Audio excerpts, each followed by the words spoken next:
Okay. Let me get here, just get things lined up here. Type everybody. Hi, everybody.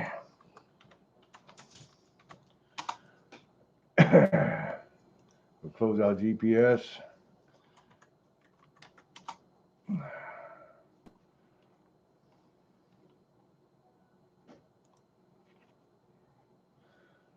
And let's close out that. Close out that. All right. Charles Nish. How you doing, Charles Nish? Could read the thing up here just a tiny bit, but I wanted to show. Hey, it's my twin brother Dennis Dayton. Hey, Dennis, what's going on? Let me close this garage door before the wife starts yelling and screaming at me. The dog will start hollering here in a second. So, anyhow, I guess I'll duck down so you can kind of see me. Hi, how you doing? So, I do got something kind of cool to happen. This, look at this. This is kind of cool. Okay, so I got this. Looks like the grinder part of it. But look at the bowl. This is all made out of stone, and there's the backside of it. Isn't that kind of cool? Neil Burdett, how you doing? How you doing, Kansas? But anyhow, so recently I got a box of stuff from my boss lady. I got a box of stuff from my boss lady. Her mom ain't never gonna watch this anyway, but her mom was a school teacher here in Juneau forever and ever and ever. Brilliant lady, but she's kind of losing it now. And also a hoarder. Well, my boss knows that I like rocks and everything. And her mom also taught a geology class. And her mom was kind of from Michigan, but she's also been here in Juneau forever and ever. And here's the note that came with this that was actually in a box marked Treadwell. Treadwell was the downtown mine that's over on the Douglas Island side. Here's what it says. This stone dish, and it's parentheses on each side, and crusher are from the Treadwell Mine Assay Office that was located above Sandy Beach. It was buried in a bank along with cups and plates from the dining hall. The dining hall building, which was located a bit up. I found it in 1969. It was used to crush small pieces of rock containing gold to separate the gold out. Now, I don't know if that's 100% true because this don't look like I don't think this was made in Juneau. It's not a Juneau rock. And then the other point that I would make about this not being an actual rock crusher is it's so porous. You would lose more gold crushing the ore in this little bowl than what you'd get anyways. So my gut feeling is, I don't know, it could have been used. This could have been used as a mortise and pestle to crush rock. I don't know. It could have been. I got a rock right here in Bob's sand. We can see if it'll crush. Here's a rock. I know we better put something on there. That's the problem with glass tables. You're a little worried about. Oh. Garnet lives matter. By God, it did crush that rock up.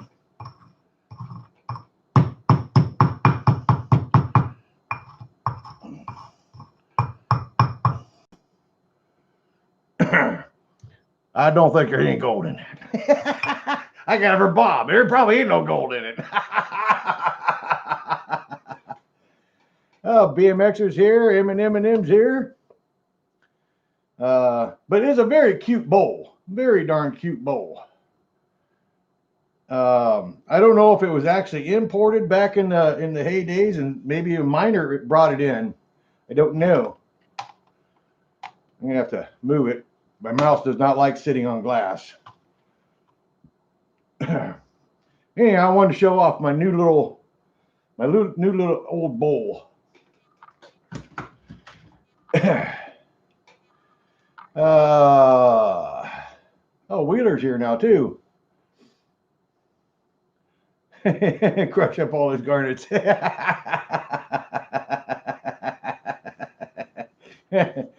Yeah, really old stone mortise and pedal. I mean, I've got a steel mortise and pedal up here.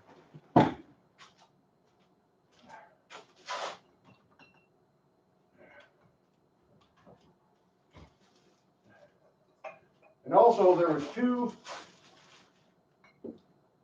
Coupels. And I imagine these Coupels probably came from the mine as well. But I've got a steel mortise and pedal as well. So now I got a steel one and I got a stone one. And then the other cool thing that came with it,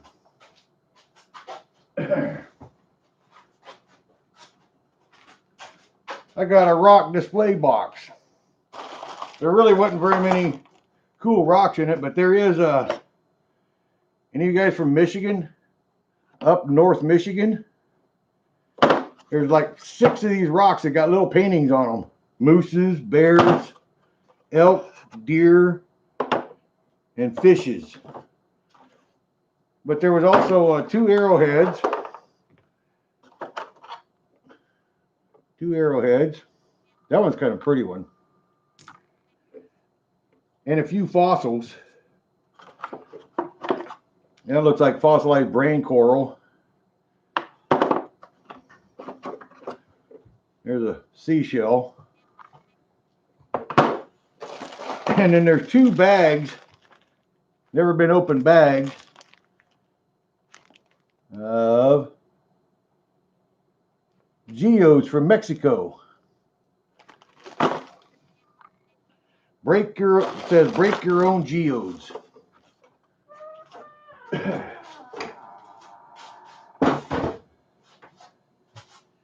But I tell you what, every bit of this stuff, it smells like old lady. It's kind of warm in my garage. I tell you what, the heating up all them old artifacts when I pulled them out there in that little display case, there was actually a old mango seed that was all moldy and everything. When you get stuff from old people, you never know what's in them. We're gonna save the moldy rock, the old moldy mango seed. Now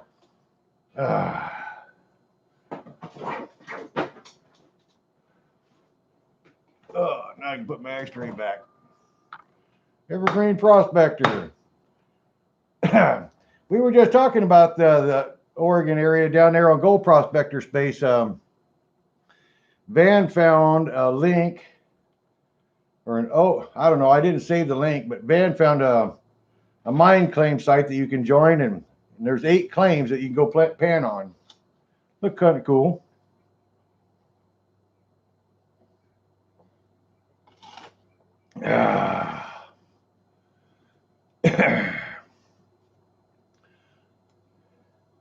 Yeah, Wheeler's got a wrench here. I had to give somebody a wrench to shut me down in case I screwed up too bad.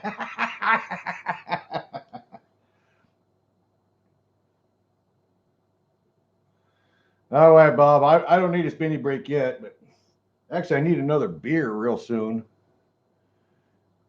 Welcome back, Dennis. It was good to take in. Looks like you had I was surprised you was actually in Idaho that long. I thought it was just going to be a short trip to Idaho. But boy, looking at Facebook, old Paula was starting to miss you. You better get your ass home, she was selling.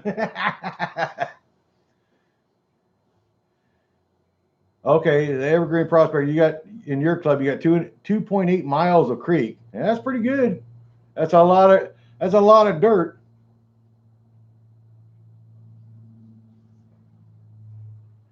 BMXers here. Next year will be 4 weeks. Well, you better take Paula next year, because you leave her home for 4 weeks.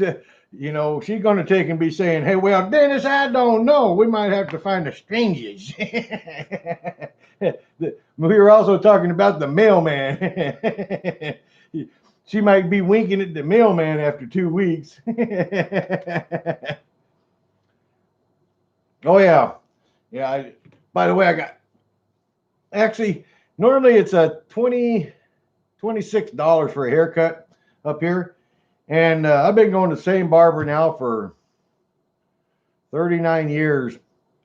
But they've had this this COVID crap going on, and they shut him down. Well, he's finally reopened, and mail call. Yeah, mail call. Yeah, that's a real mail call.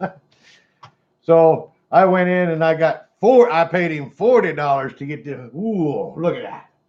He even makes the bald spot look pretty.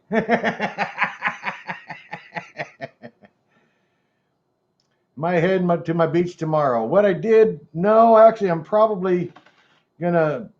I've got something else I've got to do. Is gold related, but I don't really want to film it or nothing. A friend of mine gets a little sand every now and then, and I've got to.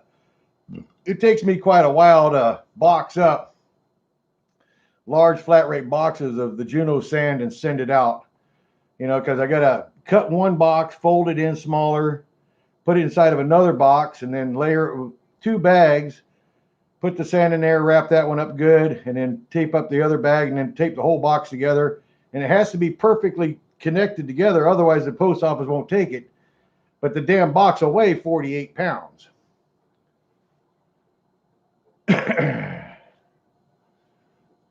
Oh, did you guys see the post from Brian? Well, you did. Bob didn't see it, but Brian Wilder posted up in Nome, $56 and change for a 30-pack of Coors Light. Whew. Whoa, $56 for a 30-pack.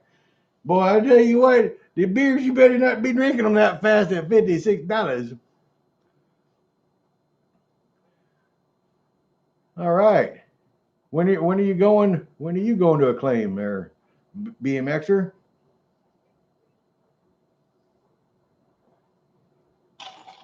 You can have that Juno sand. Yeah, Juno sand don't pay off that good, but it's fun to. The nice thing about this Juno sand is it'll make you practice panning. Oh wow. Too much for Coors. Yeah, I'll tell you what, $1.50 is too much for a Coors. Colorado Rocky Mountain water, but that's about it. There ain't many beers in it.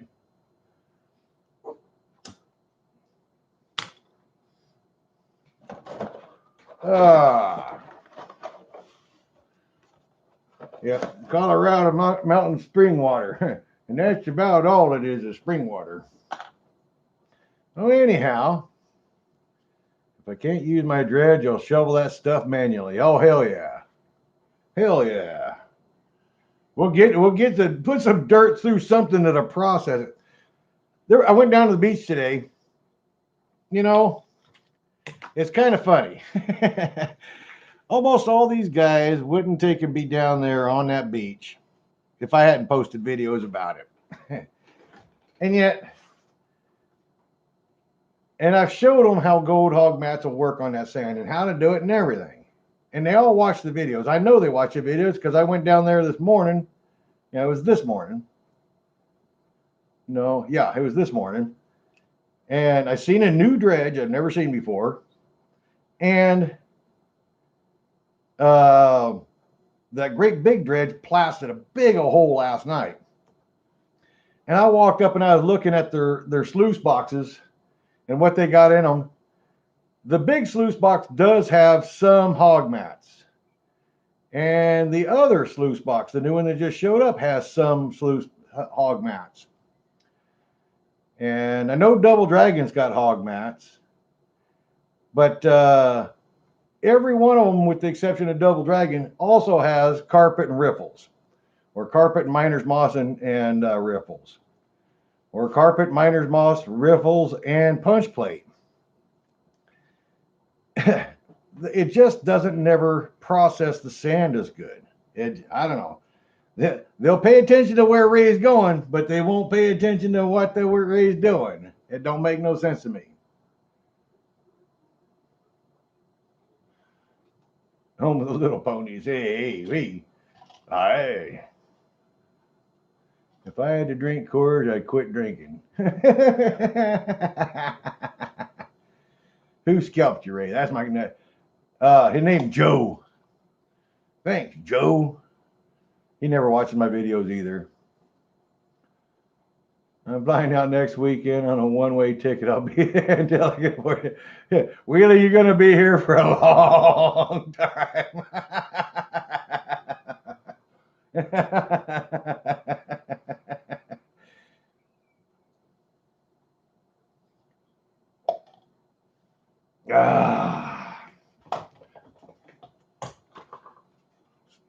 Scully says if you drink Budweiser, it'd be better for you.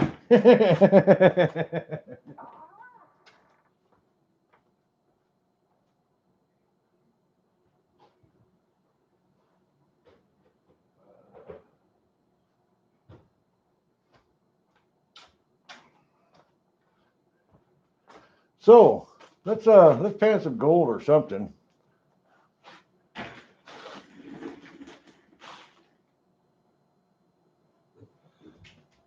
Get much higher. I'm flying back to the Dominican early. 30 packs of Bud are $20 here. Wow. Well, actually, I can get them for 30 pack for Budweiser here. I can get them for $26 and change, almost $27. That's at Safeway.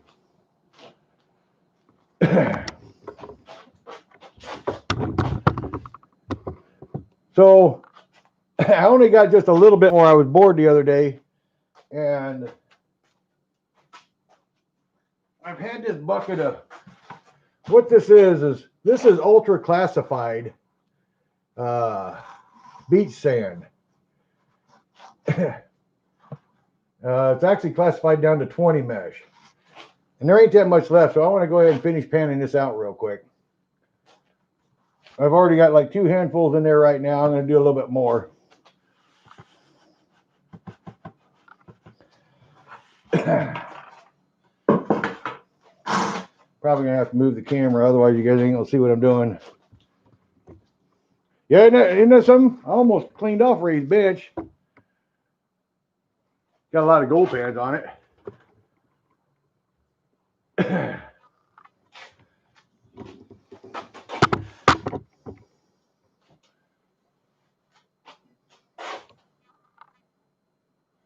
Hey, it's Stinky. Oh, Ogre showed up. How you doing, Ogre?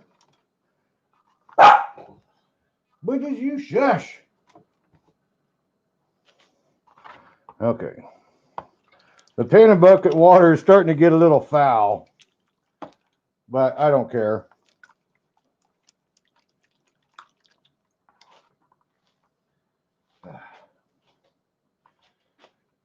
Who else is in here now?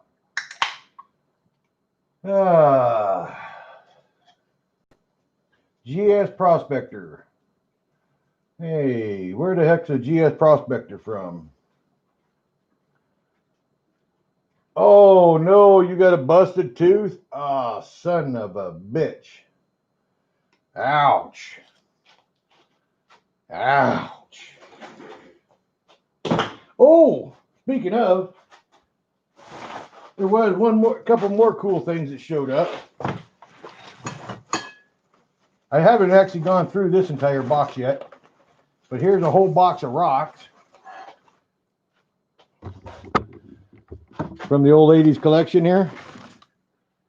I remember Treadwell. And here's a whole bunch of rocks in there. But even cooler, it's itty bitty gold pans. How about that shit? There's a whole bunch of them damn things in there. That bag is heavier than shit. There's all kinds of rocks in it. Haven't gone through those rocks yet.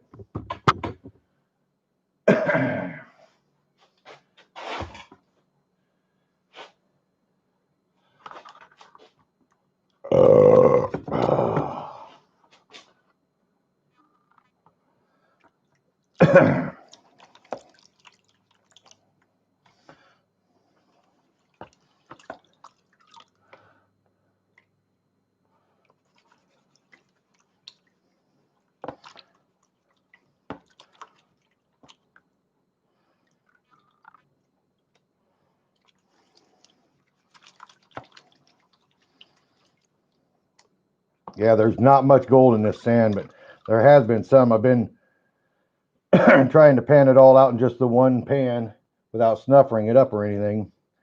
So it's starting to accumulate a little bit, but there ain't gonna be much gold. Boy, this water is starting to stink. I'm gonna have to change the water pretty soon. Scroll up to your last comment. Where the hell is Dennis Dayton? Hello, GS. Ray, I need more of that black sand from that area. You and Caleb went to help people. There's nobody up there, Dennis. I can't. There's not going to do me no good. Not going to do me no good to get any sand up there because there's nobody up there. We got no tourists this year. We got no tourists, so there's no salted dirt up there this year. But not going to do me any good to get any dirt up there.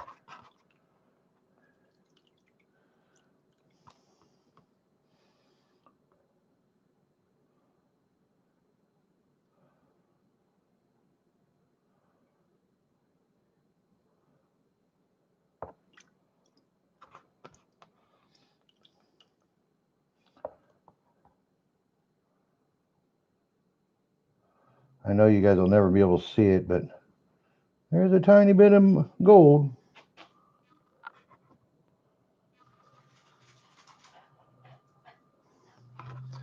So, but anyhow, I just want to get rid of this sand. I'm sick of this sand sitting in this bucket. So you guys have to bear with me. I'm going to get rid of this sand.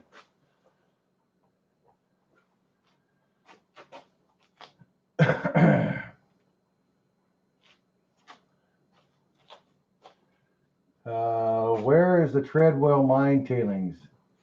Did they go out on the beach? Yes, all the Treadwell mine tailings, as well as the AJ mine tailings, both went out onto the beach. The Treadwell mine tailings are actually on Douglas Island, and there is an active mine claim on them, and the guy will call the state troopers on you if he catches you out there with any equipment. He will allow recreational panning sometimes. Sometimes if he's being a jerk, he won't even allow panning. But he owns the mine claim out there, and he does not like people. And more especially, he does not like people taking his gold.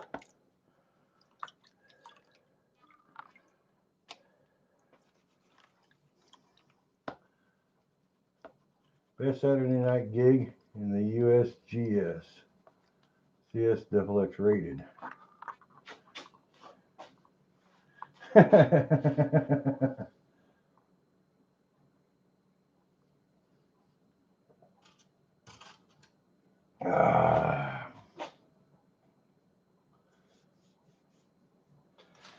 it's dirt cheap to send gold or send sand. It actually is dirt cheap.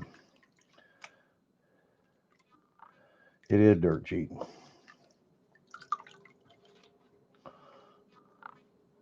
I know, I've sent a lot of sand to a lot of people. And some people, Bob, haven't even finished panning it. Where's the queen? Right there. God save the queen.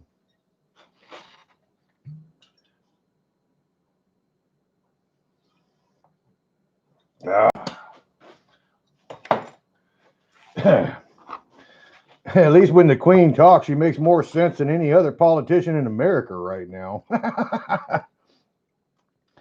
And she's in her 90s. Oh, Dementia Joe and Blowhard Trump. Jesus Christ. America's politics is getting pretty shitty anymore. But I went and voted today. Today was the early balloting for the primaries of Alaska. I voted again to retain Senator or Congressman Don Young, who I voted for shit the last 20 years. And Congressman Don Young and Senator Dan Stevens, or Dan Sullivan.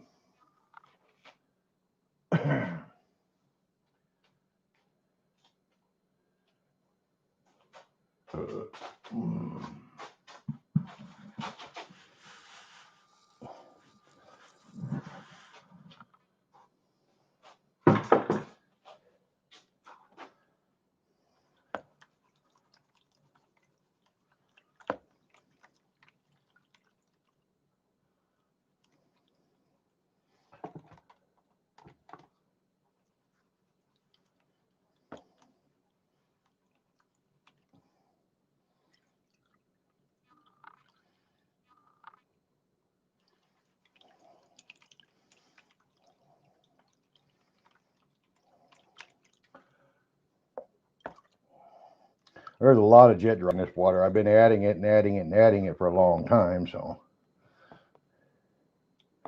But now there's also a lot of silt in there too, so.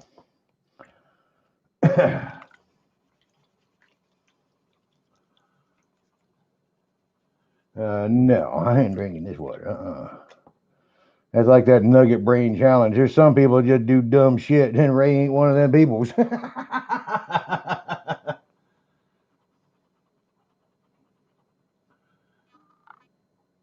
Dennis Dayton's heading for Cape Disappointment. What?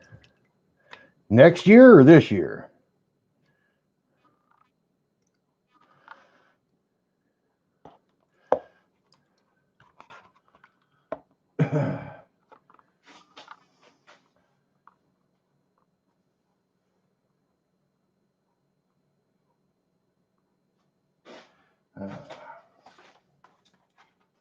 Huh.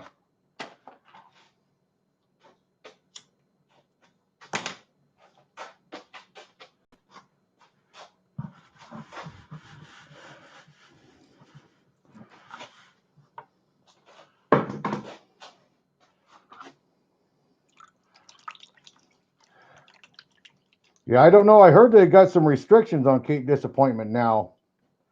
Evergreen Prospector could tell you just about everything you know about that because he's been down there to Cape Disappointment lots of times.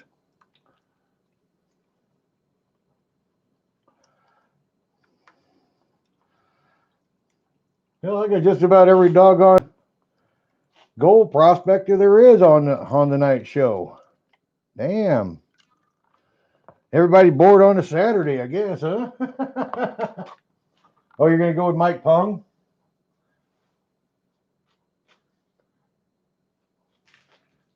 Michael Kalinowski's. Hey, how you doing, Michael Kalinowski's?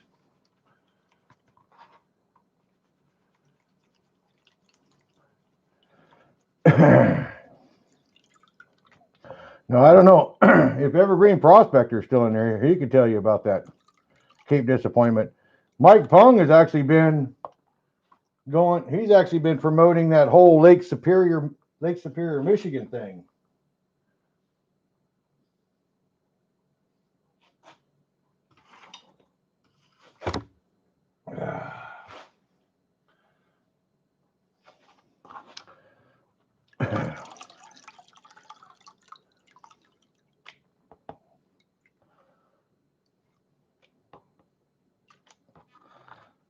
Mike Pung goes a lot of places, Dennis. Who knows where the hell he's going? He was just there with doggone Jeff Williams in Arizona not too long ago.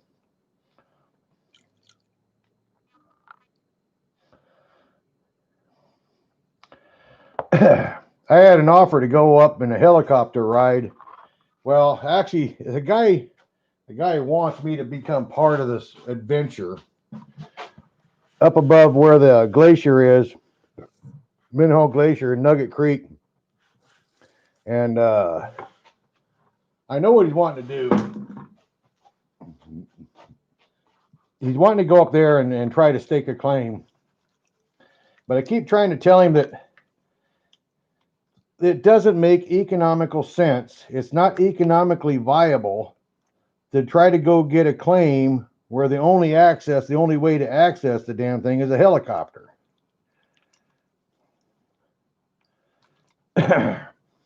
And for one, I don't have enough time. I don't have enough time to do shit like that.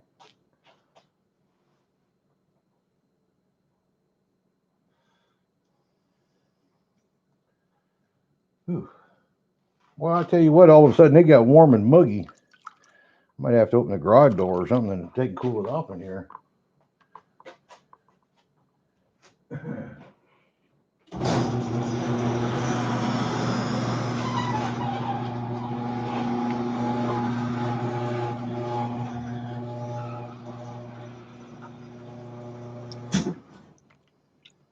No, the weather's been strange up here. We got a lot of rain, but that rain sometimes it's coming in here and it's cold as hell, and the next minute it comes in and that rain is warm as heck.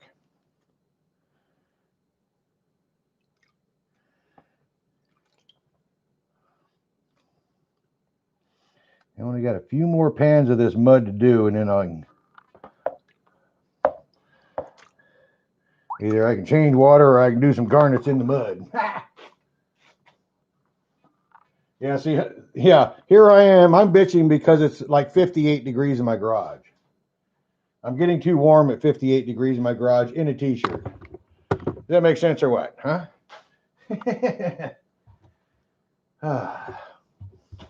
Yeah, here it is outside. It's raining. It's wet.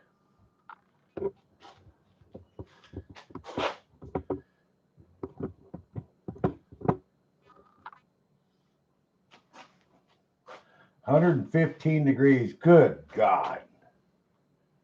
Yeah, helicopters are too expensive.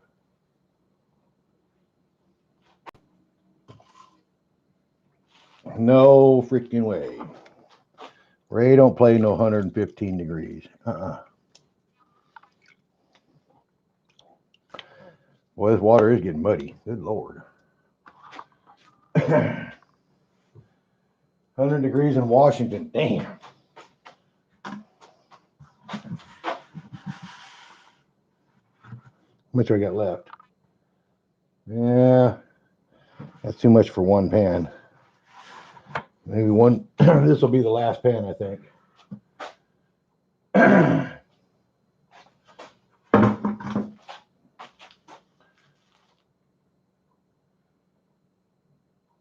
You turn your channel on, it's cooling off. Hey, right on, man. Glad I could help.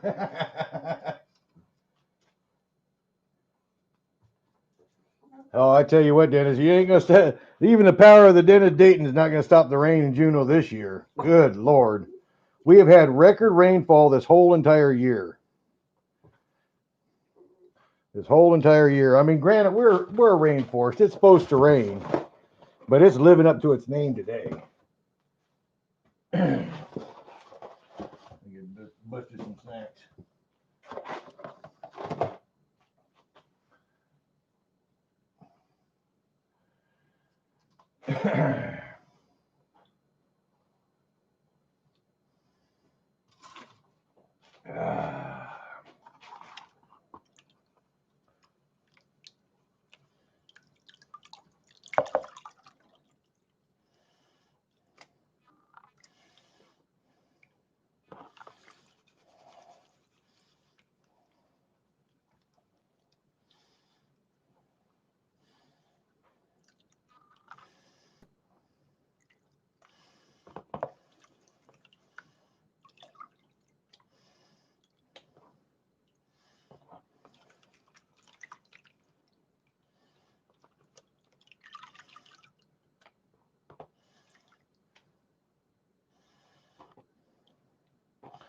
All righty.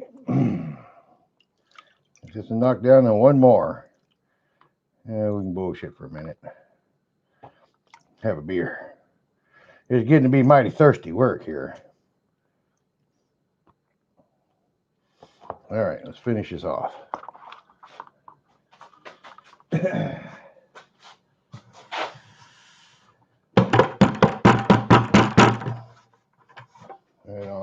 bucket's finally empty. That stupid bucket's been sitting here for months, so I got tired of it finally.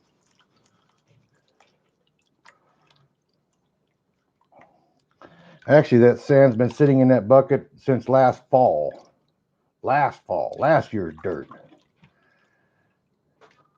The other day I went to look for buckets and it's like, man, that bucket's got dirt, that bucket's got dirt, that bucket's got dirt. It's like, man, I need to clean these buckets up and get rid of these.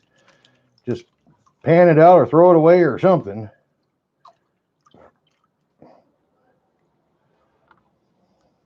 I didn't want to go buy gold, or not gold, but I didn't want to go buy buckets, so.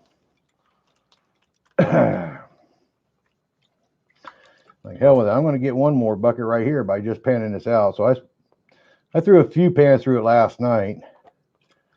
And as you just seen, this is the last pan out of this one.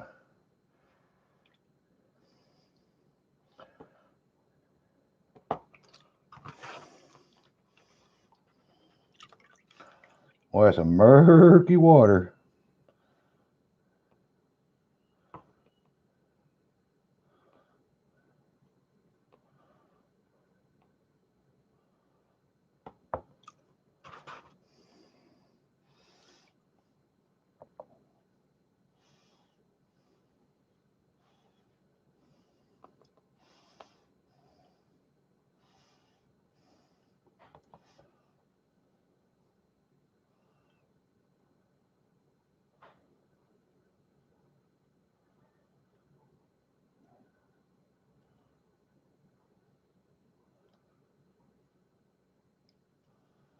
There we go. Get that black sand down out of there.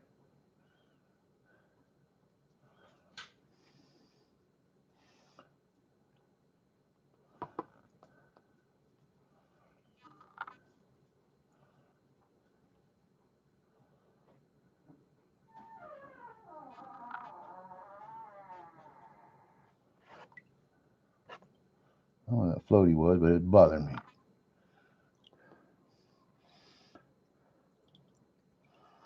And just like that, all that work for that right there.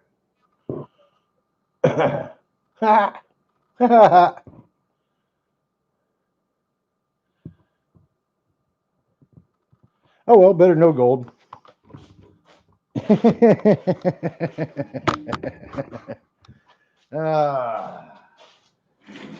about we sit down and have a beer?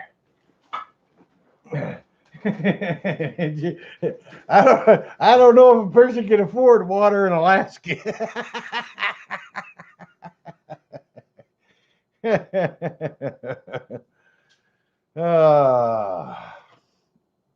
Looks like a vandal clean out, yeah. I didn't think there was much gold in that sand. I really didn't, but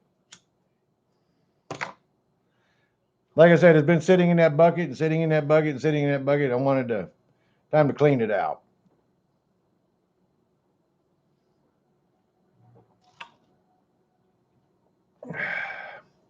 So how are you supposed to dump your recycled water now? That don't make sense. I'm looking at this. I'm trying to watch your comments from Dennis. You have to take the water away with you when you leave? Well, that's just stupid. Good Lord.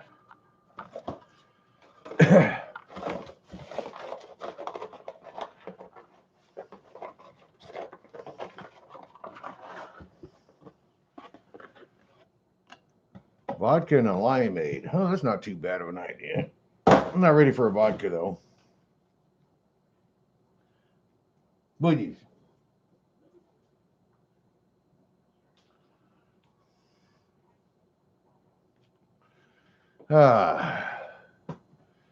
Actually, it's time for a dog snack.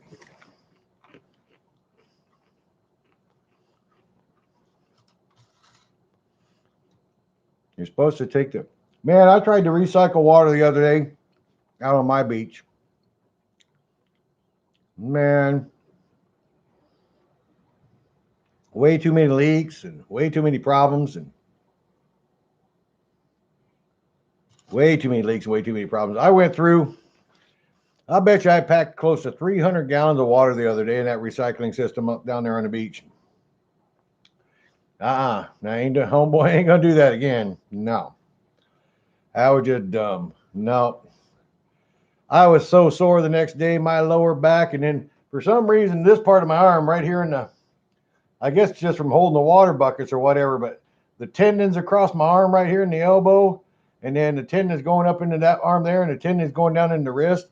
Holy shit, they're on fire. I woke up Monday morning having to go to work, and I actually needed to cut off all the welds on a quarter panel, around the window, around the quarter and the wheel and up and around.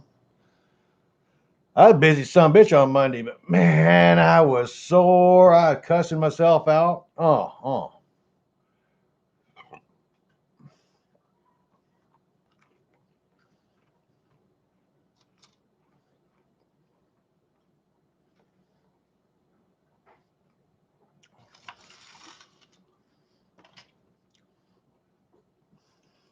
That arrowhead is pretty. Come on, focus on the arrowhead.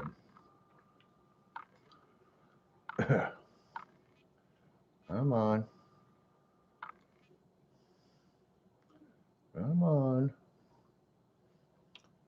Anyhow, the arrowhead's got different lines in it. Pretty arrowhead.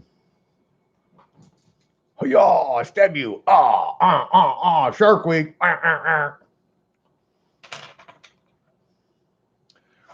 This one here's ugly. It ain't got no real shape to it at all. The backside, we got a big old cleft in it.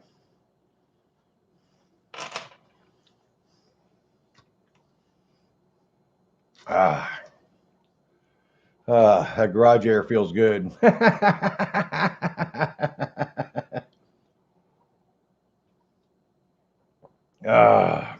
So is it too hot for Eminem to be out and about too?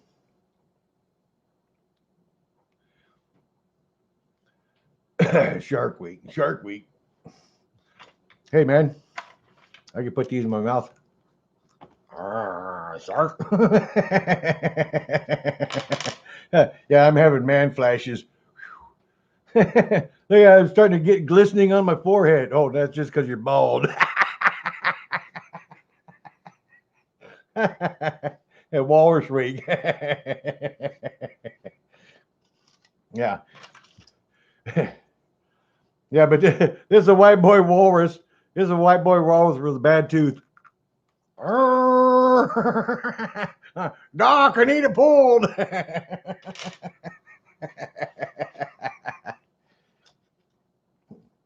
I got me a gamey one going, and it's a hurting some bitch.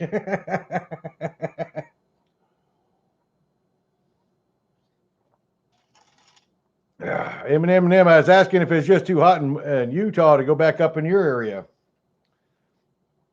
Haven't seen you out and about in the last.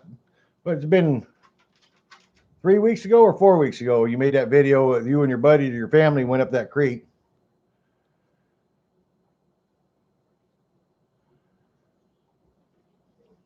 It's almost 10 there. You gonna take off, Dennis? They got like 10 shows and they keep replaying. Who's got 10 shows?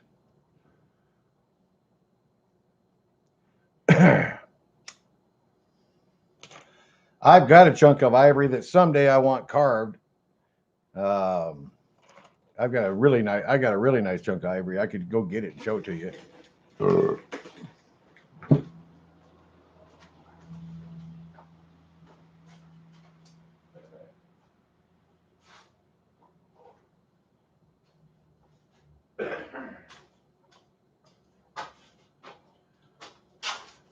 This chunk of ivory was gave to me many, many years ago by a native feller here in Juneau. He had a huge collection of ivory, and I always told him I wanted an ivory belt buckle carved into an eagle. I've never found the artist to carve it for me, but he gave me this. I drew an eagle, but we're going to have to find an artist to do a better job than that.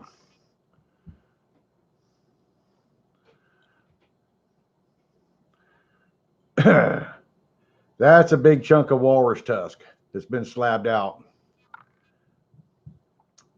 There's your walrus tusk right there.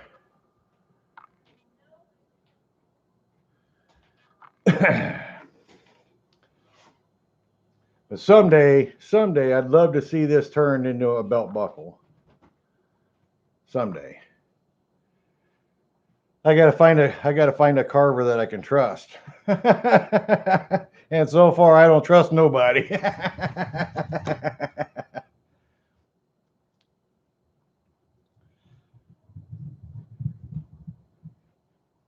Yeah, White Gold showed up. How you doing, White Gold? Yeah, it's a nice chunk of ivory. It's really nice chunk. I've got to get a lapidary kit too sooner or later. I mean, I've got some beautiful stones. I've got some really nice stones that I just need to cut up. I mean, look how big that chunk of turquoise is. I mean, that's a big vein of turquoise right there. And look at the color in that turquoise. It's a beautiful chunk of turquoise. And I got a really big piece of tiger eye. It's whale puke. Whale puke is worth a lot of money. It's whale puke. My youngest son, or my middle son, he lives down there around the Salem, Oregon area, and he was out beachcombing and he found a chunk of that whale puke. Ambergris, that's the name of it, ambergris. Yeah, my middle son's got a big chunk of it. Well, not a big chunk. He said it's about that big around.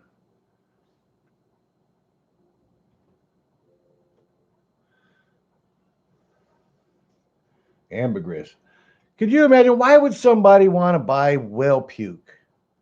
And I heard it stinks. I've heard it smells bad. But then again, so does raised tailings.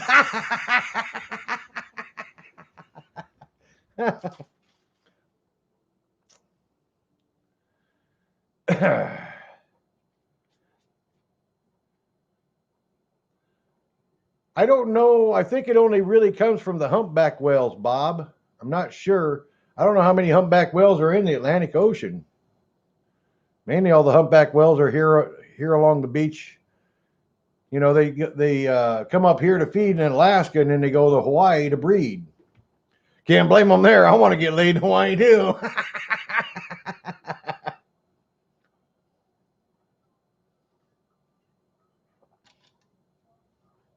Oh, whale blubber's. Whale blubber's terrible. You eat it, you take a big bite of it, and it's just like you took a bowl of Crisco and put it in the freezer, added some herring to it, and maybe some sardines, and you froze it, and then you cut it up into little chunks, and then you stuck that Crisco in your mouth until it warmed up, and you pretty soon your whole entire mouth is just coated in Crisco, grease, and sardines and nasty fishes. Yuck.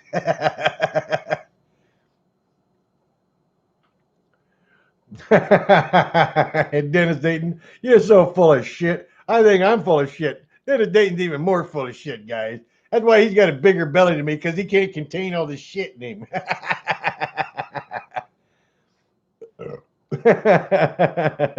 Nothing but love, Dennis.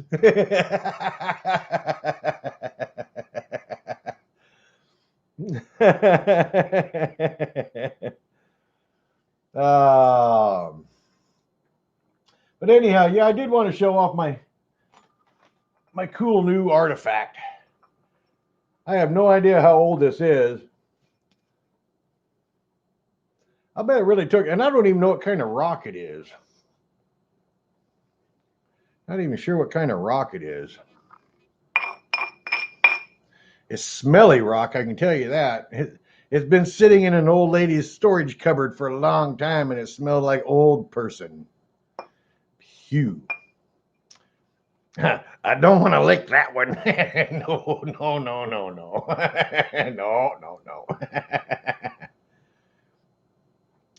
It almost looks like it's a pumice rock because it's so open and grainy.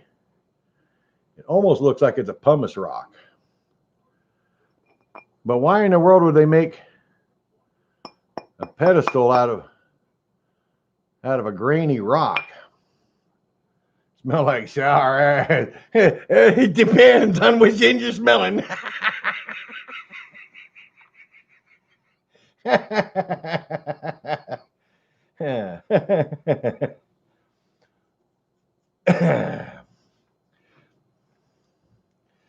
Yeah, actually, it looks a little too black for granite, too. I would say put it in my bucket and wash it off, but I don't think my bucket's going to do much washing. We could try it.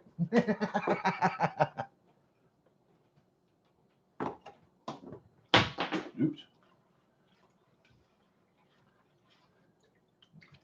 Yeah, maybe it is granite. Here, let you guys watch it too. Maybe it is granite. Now that it's wet, it does look like granite.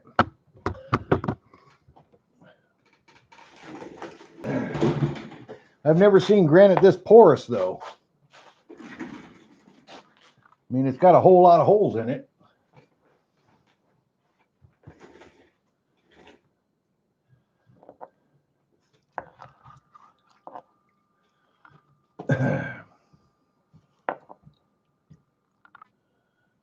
It's black and white like it's granite, though.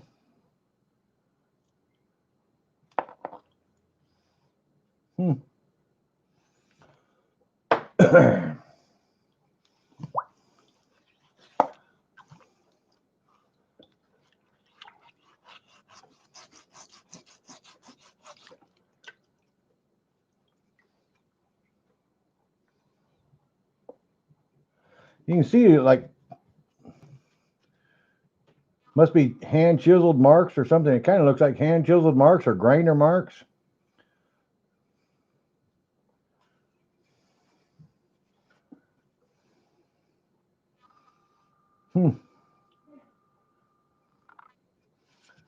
Quite the bowl. I don't know.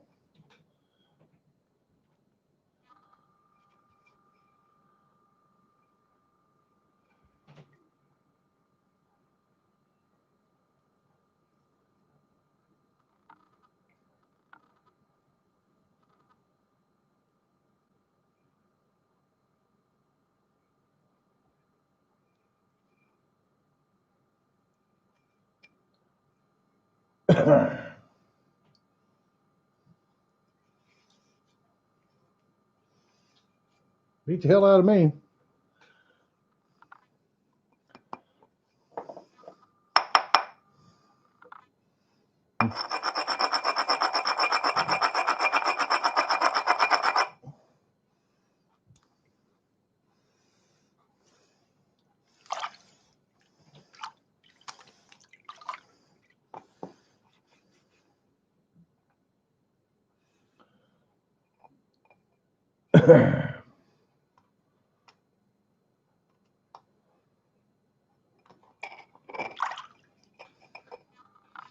Beats me. I don't know. I'm different.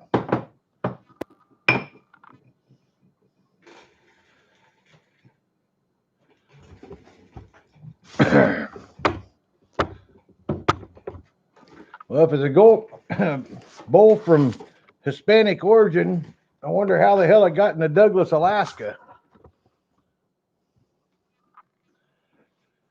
No, hello, Ray. Good day. My name is John from the Philippines. Can you help me advice on how I can refine gold or recover gold from tailings? What chemicals do I need to recover gold and produce gold powder? I believe if you join Gold Prospector Space, I think in my link somewhere is the full one-page recipe of how I refine gold. I think Van or Wheeler might know more about that than I do, but I do got a good formula that was taught to me or written to me by a very reputable source, and it does work. Basically, there's a few chemicals, Some you need, some of them you don't need. But basically, sulfuric acid, uric acid, and nitric acid. And then sodium metabisulfate, borax, some sulfamic acid crystals are kind of nice. What else? Sulfuric acid. So it's quite the process. If you don't know what you're doing, it's a bitch. It cost me 2 ounces before I finally figured out how to do it. To give you a 5-minute explanation on YouTube while everybody's bullshitting with us, probably ain't going to happen. But I believe I wrote down in Gold Prospector Space the entire formula, I think, for grinding peppers. Almost looks like cast iron. No, it's a rock. That's a rock plate.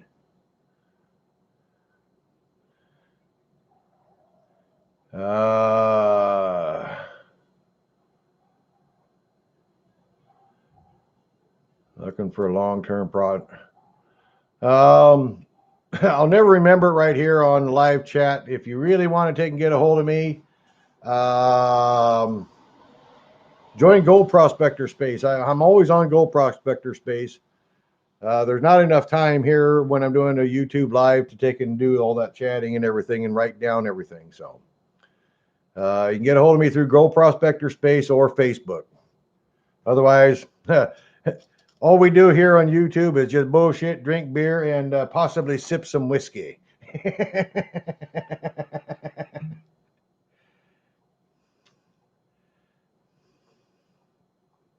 Yeah, there you go. Thanks, Wheeler. Yeah. Join goldprospectorspace.com and be in the chat room when I'm in the chat room, or private message me, and then I can work with you from that way. But otherwise, here on YouTube, you're screwed, dude.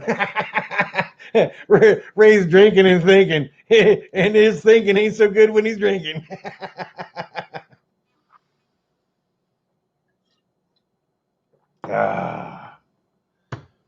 On a Saturday night, what we doing? We're drinking and thinking. And when you're drinking, you're not thinking very good. Dennis Hedrick, nice arrowhead. Pino, go to the link. Bob's going to run out for a smoke break.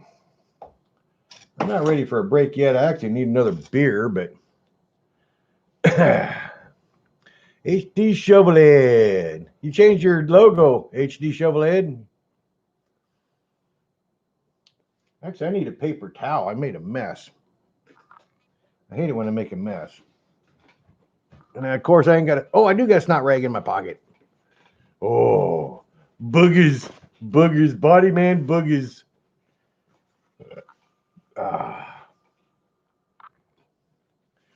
Hey, look at there. I actually got a clean spot too, man. I had to wipe up the little spot. I had a bunch of water right there from that bowl.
Only problem with another pan is I don't have all the cool stickers on another pan.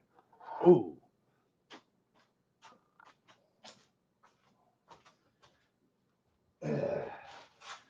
Maybe I put that bucket of water on the ground and mice will eat it and die. Fucking mices.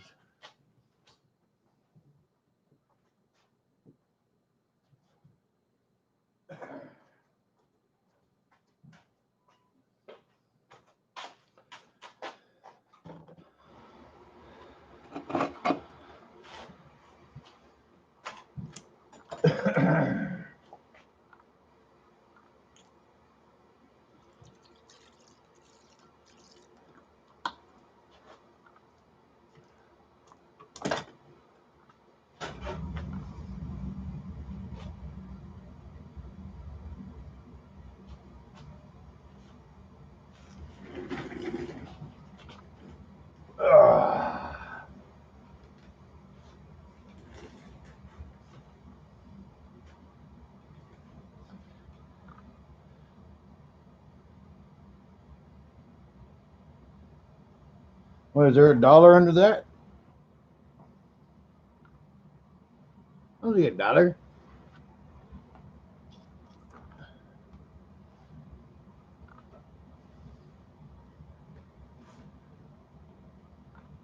All right. Hey, man. Boy, that's a heavy gold pan. Look at the water displacements right up to the very edge. You talk about must be a tiny pan when you think about boat water displacement. That thing's almost sinking under its own. That's a heavy gold. That's a heavy bunch of steel for such a small area.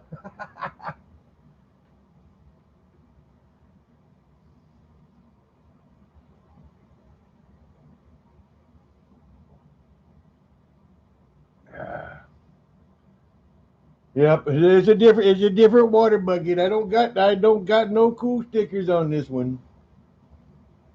Oh, wait a minute, I can put one on here though. Ha ha ha.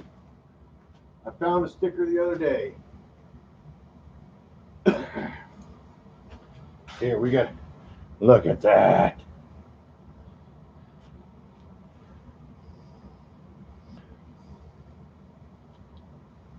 Except for now I ain't got no damn paper towels.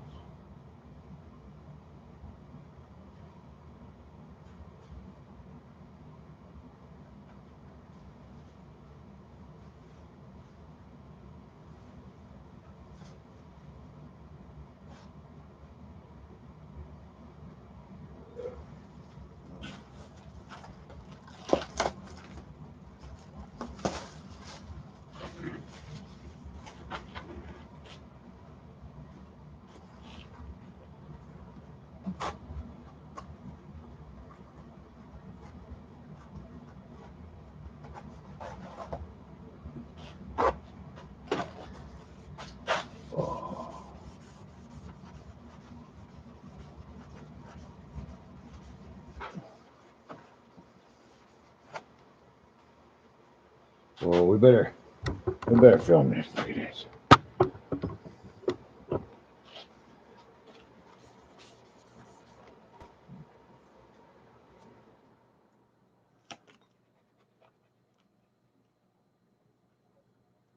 Ta-da! There's a sticker. There's a sticker.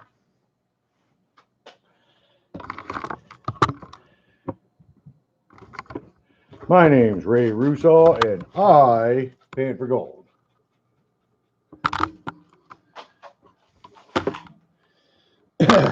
Actually, I was going to wear I still got your t-shirt.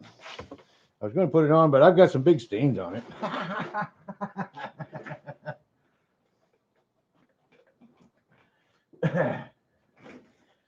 Let's see. I'm not going to waste my Gold Hog sticker. I've still got one more big Gold Hog sticker.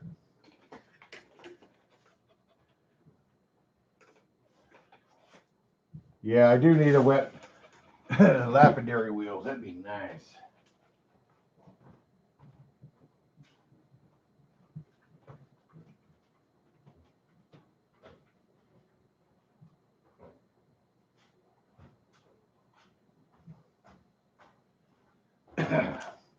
beer had a hole in it. So do we pan out gold in an itty bitty metal gold pan?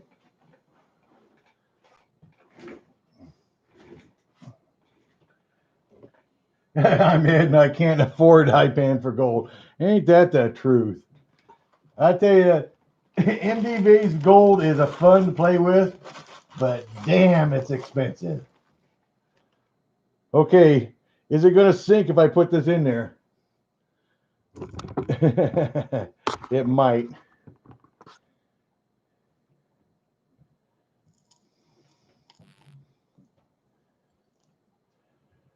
Oh, when's it going to sink? I had another one to see if it'll sink. No, I'm not going to. I had to add another one. I know it'll screw up. It's about ready to sink anyways.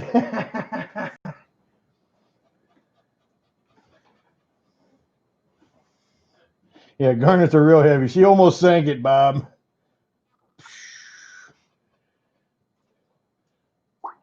Oh, shit. It's treasure at the bottom of the ocean.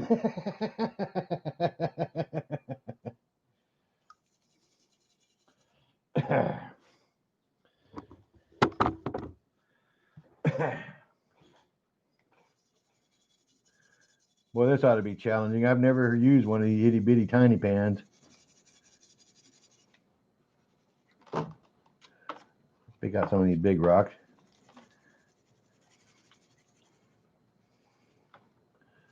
Garnets are already at the top edge.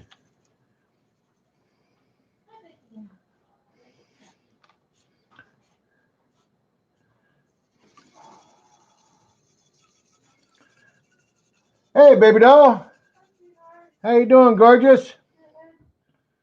Yeah, motherfuckers. I am that lucky. I got a nice wife. She loves me.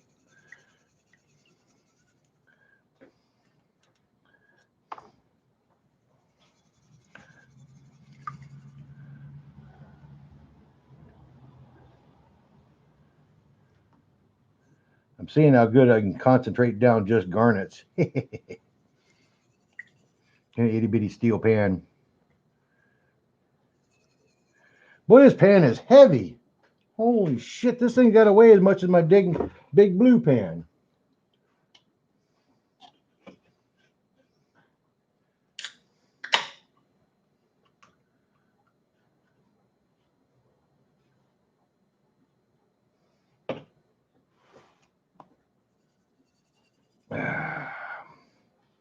Stupid little pan is gold. Gold pan is heavy.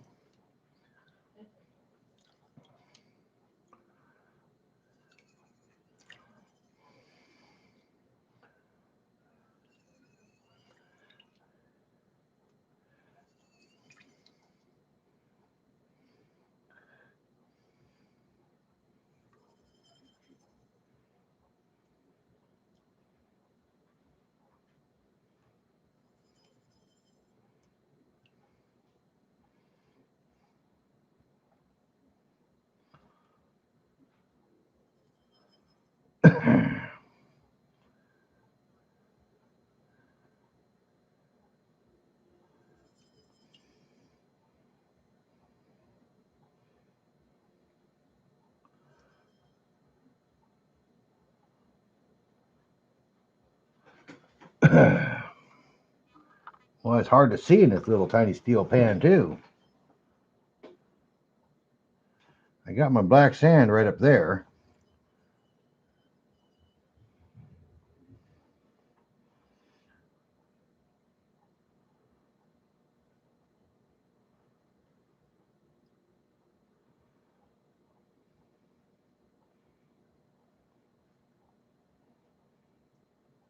Ha! There's the gold.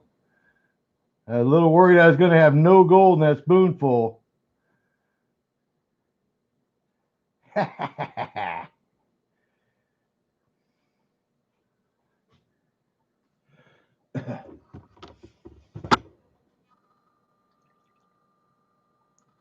Garnet sands matter.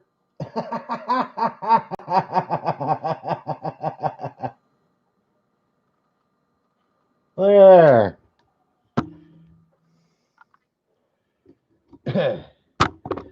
And a brand new stinking itty bitty metal gold pen.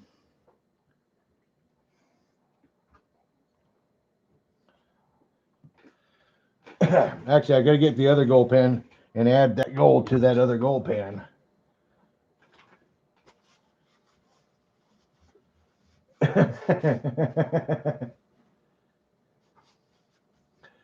You just lost 4 grams. Yeah. Hey, we're Dennis Dayton. Are you chumming up with Dennis Dayton, Bob? Because that sounds like bullshit to me.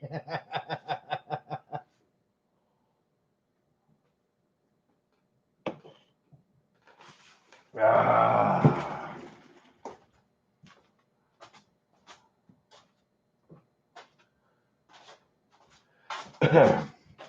So far, that's all the gold I've gotten out of the garnet sands. There's some fines in there and there's some chunkies in there, but I don't want to get it mixed up with all the. Ooh. Whoa! Holy shit! Good thing gold is heavy. That water just swirled in there and pulled out almost every bit of that black sand. Holy crap! Put that in there before I lose it.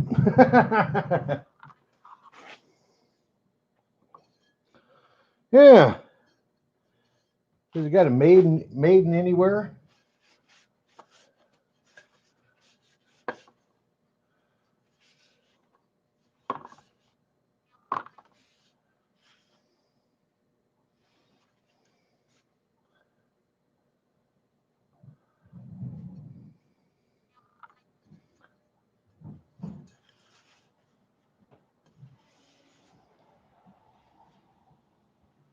It don't say it's made anywhere on it.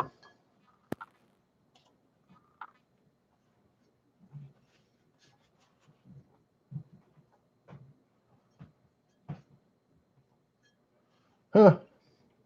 You would think there'd be a maker's mark on it somewhere.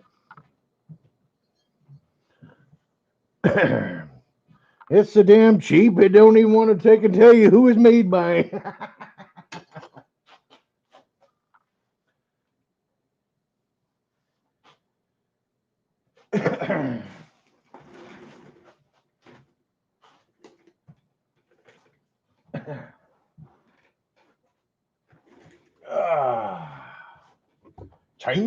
China virus. Maybe the Chinese can't take and go walk. Oh, we know like walks in China. It's a Japanese thing. How many of these damn things do I got anyways?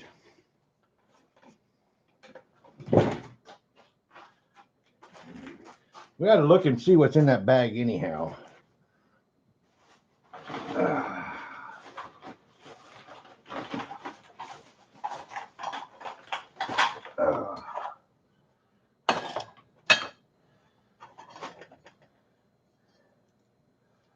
One, two, three. And this one's for Bob. It's got the pretty ribbon. 4, 5, 6, 7, 8, 9, 10 of them. I got 10 of them.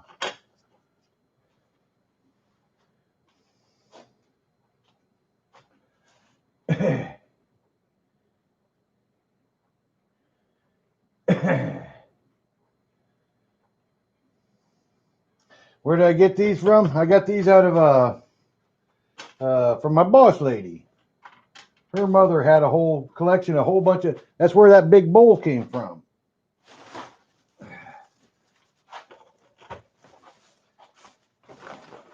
Now I got another book on Juno Gold.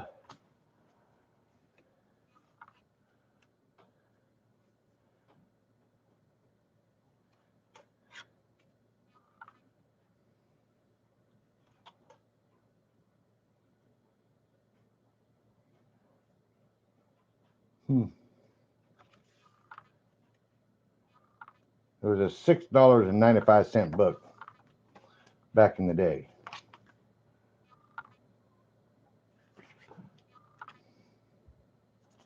Yep, that's what happened to it right there. The glory hole sank. The whole thing sank right on the cave-in, April 22nd, right at shift change. Nobody died, amazingly enough.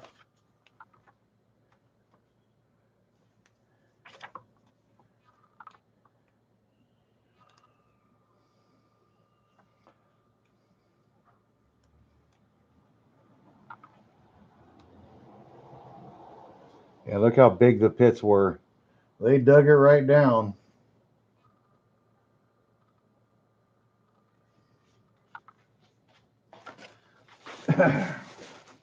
Let's see what kind of rocks you got. I bet you some of these are just rocks.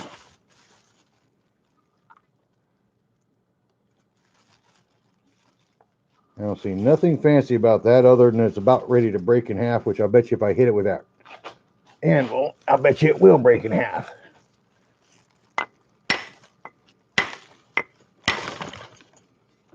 Just like that. I knew it would. There's no fossil in it. I don't know. Looks like just a rock to me. Leverite. I found a lot of leverite in her crap so far.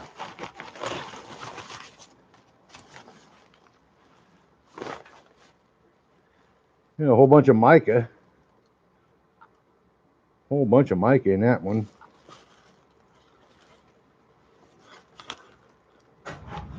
Yeah, this is what our granite around here looks like. Well, I don't know if it's granite. We got banded quartz and everything on this one. It looks like a whole lot of magnetite and black sand on that one. Huh. Might have to look at this one under the microscope. I might actually have ore in that. I bet you that's a lead, silver, zinc ore on that. Still a piece of leverite, you ask me.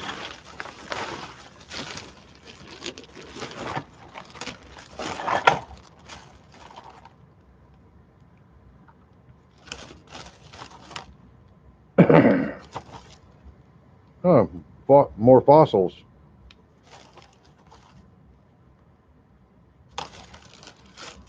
Whole bag of fossil rocks.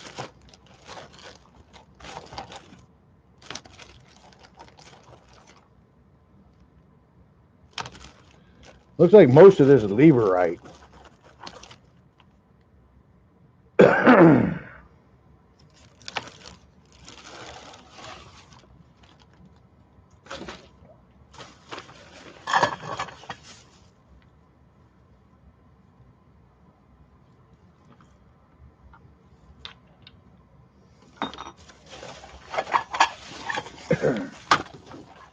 And 4 more go bands.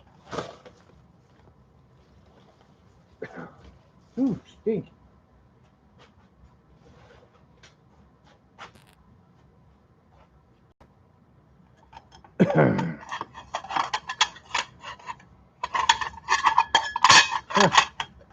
Weird.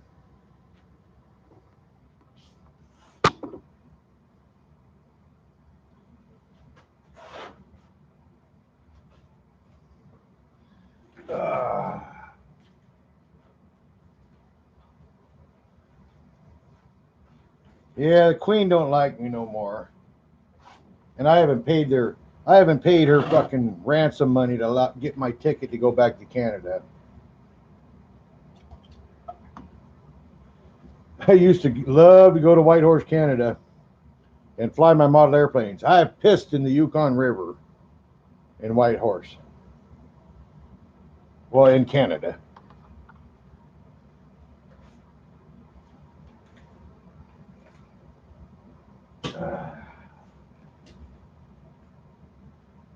There we go. Now, what are we doing? What are we doing? What are we doing now?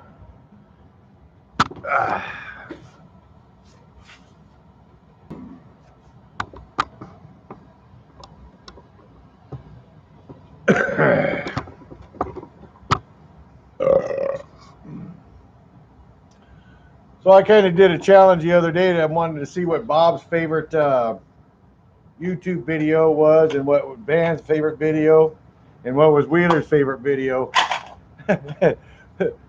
Wheeler posted some doggone thing. I don't know, some weirdo singer.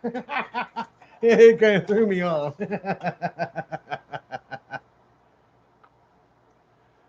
Garners looked pretty good over the silver, didn't it? It did show up better, didn't it, Bob? Pretty hard to take and do that, though. Using that little metal gold pan was pretty hard to do it. Bedpans. Yes, I have. I got my bedpan. Fortunately, I have not been using it.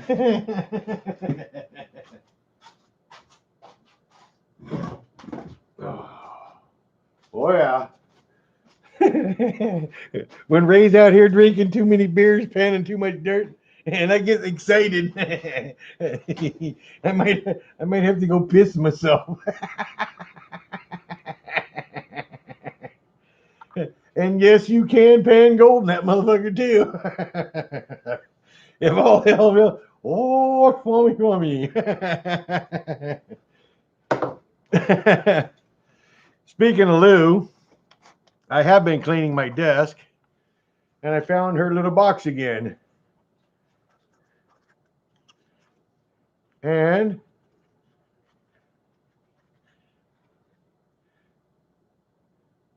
the little tiny gold miner's button she sent me. Camera's not focusing worth a shit, or actually Ray's not focusing worth a shit.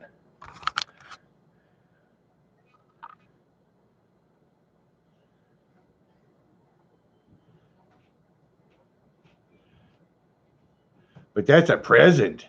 I got a present.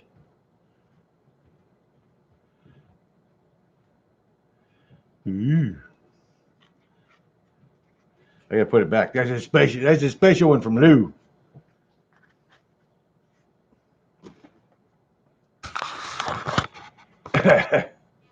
Rick Roller. Yeah, Rick Isaac, isn't it? Was it Rick Isaac that he was on that? And like, what the hell? How could that be your favorite video?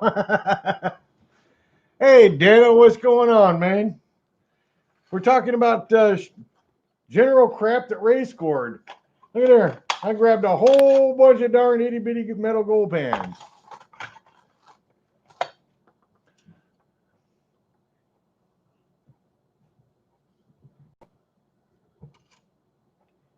And an Academy Award for the bedpan. I haven't gone back and watched that one in a long time.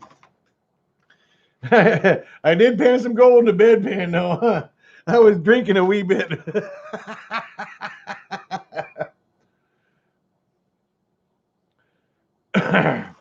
So it's kind of funny. I sold that darned scooter. Not everybody's seen it, but anyhow, I posted a scooter I needed to sell for my friend. He's over in Gus Davis, one of my best friends. He sent it over to my house because he thought he had a buyer for it. Well, the buyer bailed out of it, so then I had his stupid scooter sitting out in my brand new garage.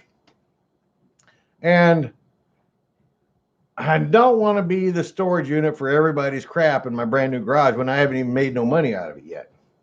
So I asked him about it, and he said, go ahead and try to sell it. I put it on Facebook yesterday, and lo and behold, who of all people wanted to buy it was that guy that did, I was in that TV show with Juno's Hidden Histories, Brian Weed. I'll be darned if he didn't come by and buy it last night. But I was talking to him, and he's actually going to be in another TV crew, kind of like Brian Wilder. You know, we know Brian Wilder's up in Nome with Vernon Atkinson. Well, Brian Weed is actually going to be with a TV crew, and they're looking for Alaska's hidden histories, but they're going to be going to the Adak Island. You can see Russia from Adak Island if the clouds are all lifted up. But he's going to be filming on Adak for 2 months. And here it is already August, September, October. Man, it's going to be some shitty weather for him.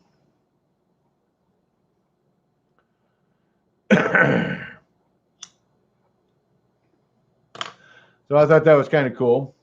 Brian, I actually got offered fall of last year to do another TV show, and I was like, no, I can't do that. I got no time for your nonsense.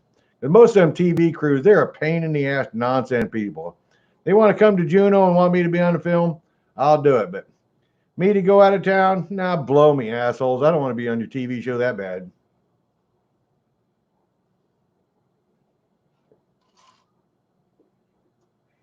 Ah. What's next? I think we better pan some more garnets. Do I want to use a little metal pan again? Not really.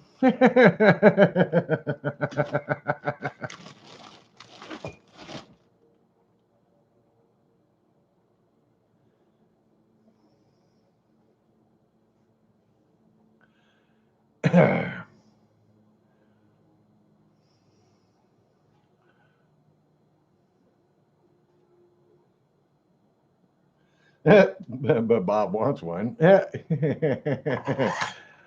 With powder coat or without, Bob? With the ribbons. I already threw the ribbons away. Sorry. Yeah, I just couldn't do it, man. He can't put gold. You can't put pretty little pink ribbons in a gold pan. It's just wrong. My armpits stink too bad for pink.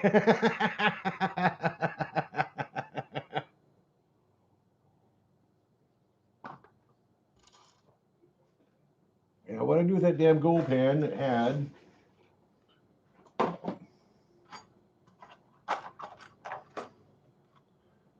That's not it.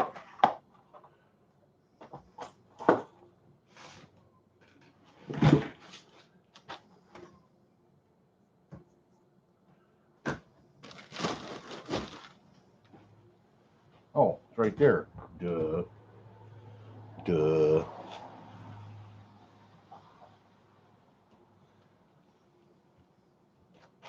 Let's see. And for all you guys there in, I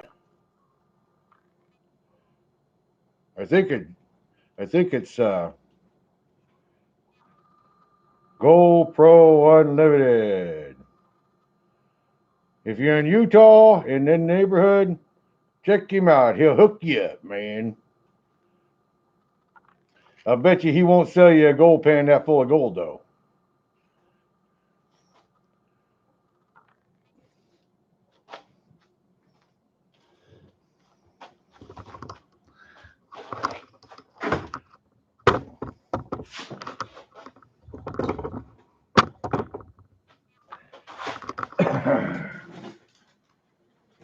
Where's the gold hog flag? The gold hog flag is still MIA in the New York area.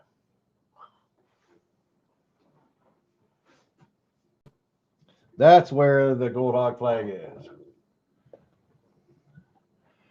No, we're not going to go do the gold pan or the bed pan. No, we're not going to do the bed pan.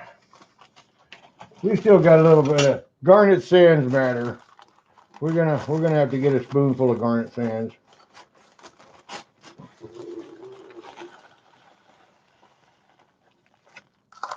Oh, buddy.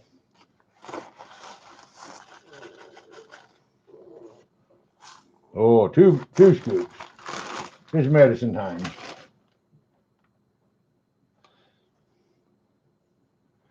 Busty wants a snack, and I gotta get a new box.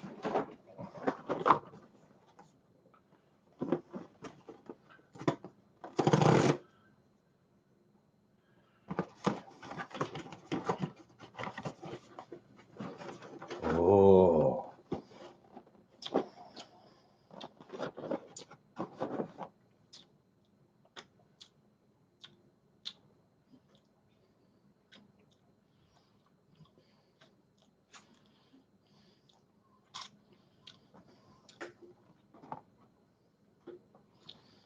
Okay, well, you have your own then.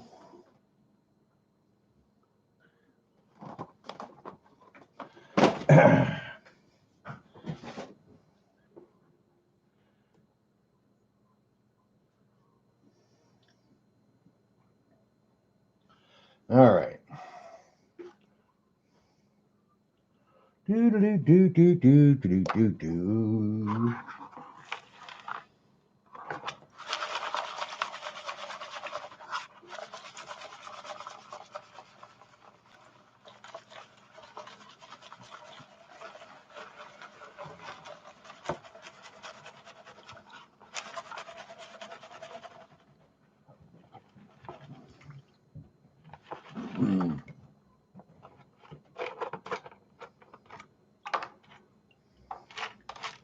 There is quartz up there in Bob's area. There's quartz right there.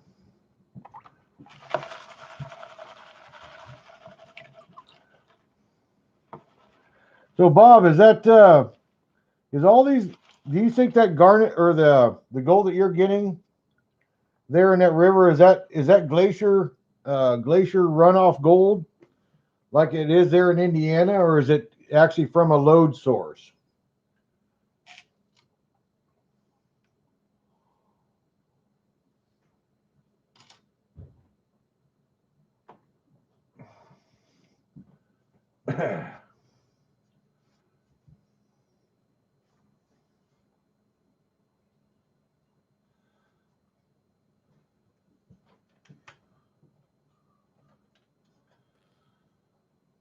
Yeah, it's all from Canada. So it's a low.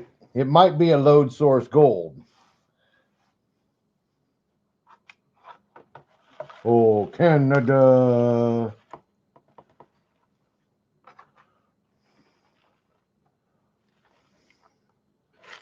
Oh, Canada. Yep, the Queen don't like me no more. I've got 2 DWIs on my record from over 20 years ago, but Queen says that's too many. 2 is too many.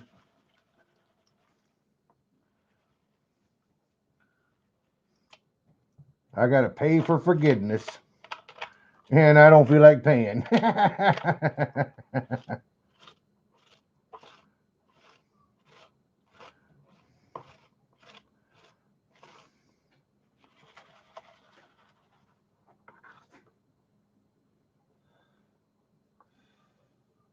Yeah, I tell you what, Ray's gold is damn sure not pure.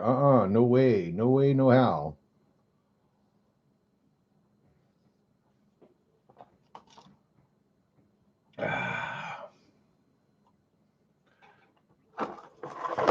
Gold porn break.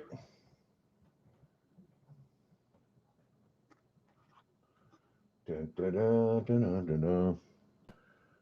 Yeah, so whenever I pan out the gold, that's that gold I dumped the other day. Like, okay, I'm done with it. Dump. Just keep adding to it. That is a brass wheel. It's not a gold wheel, by the way. It is made of brass, but it's not made of gold. But it looks cool.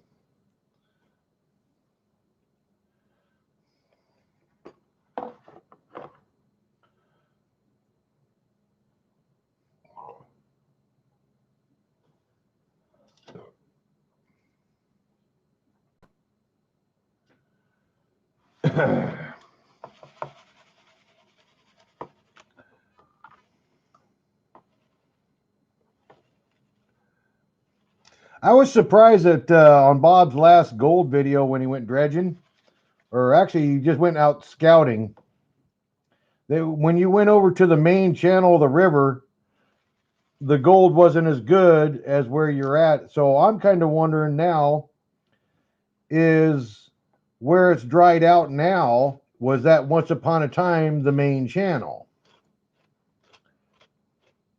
I've rewatched Bob's video a couple of times now because it don't make sense that he came up so short on the other side of that island and just not finding no gold on the other side of that island in the main channel of the river. So that tends to make me think that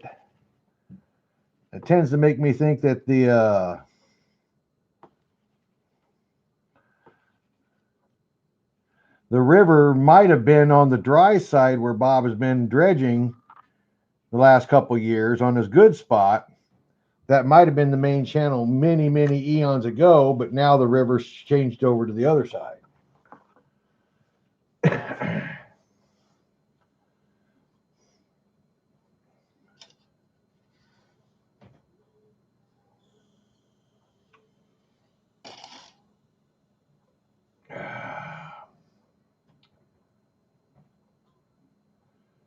Oh, Eminem's going to bail. All right. Hey, later, Eminem.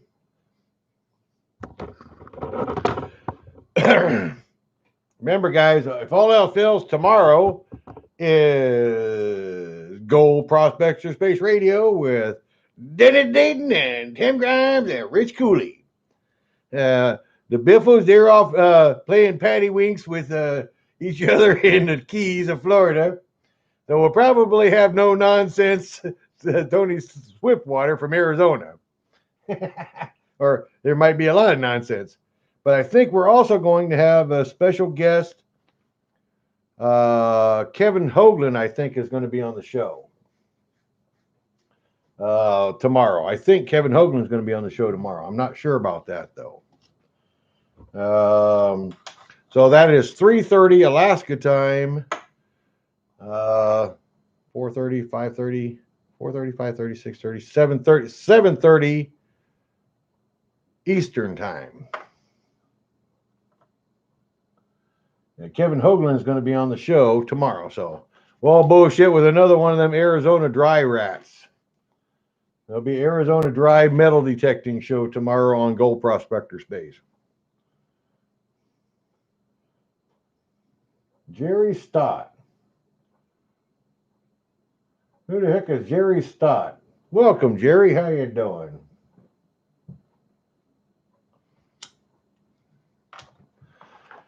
What are we doing? Well, we're drinking and thinking. And usually when we're drinking, we're not thinking very clearly. We've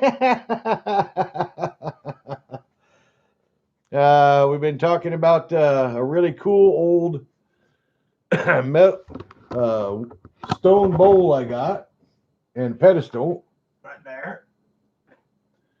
And we've been talking about leverites, a whole bag full of leverite rocks. They probably ain't worth a damn thing. And a whole stack of itty bitty metal gold pans. And yes, Ray just panned out some gold and found the gold in an itty bitty pan. And now we are panning Maine garnet sand.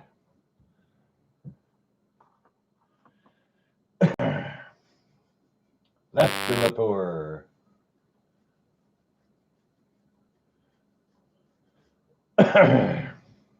No, it's not Maker's Mark. It's Canadian Club, the 12-year whiskey blend. God save the Maine garnets. And we were also talking about the modern. You got Stone Age over there. Stone Age right there.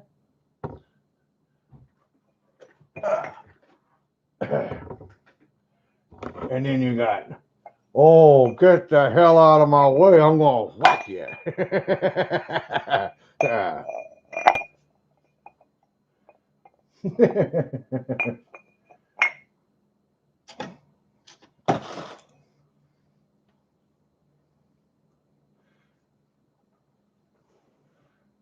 A walk is a waka.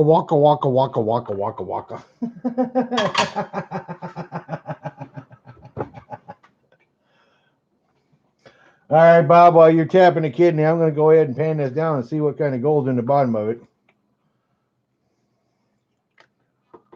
Good. See that we bullshit for a second.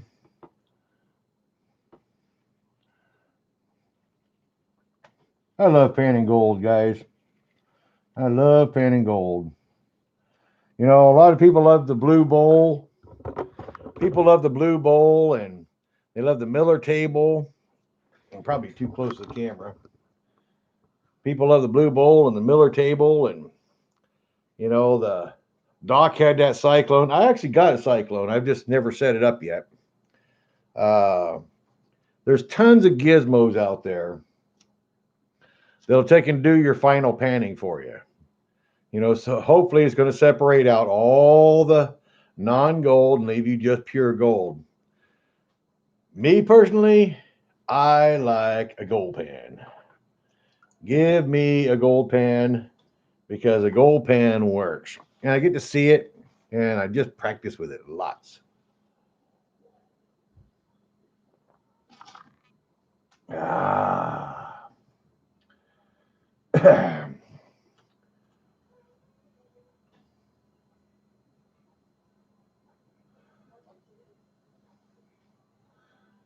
Somebody else is dropping their phone in the creek. Ha ha. It sucks, don't it? I've done it so many times. Back in the old days, my phone took more than one swan dive before I got this pretty cool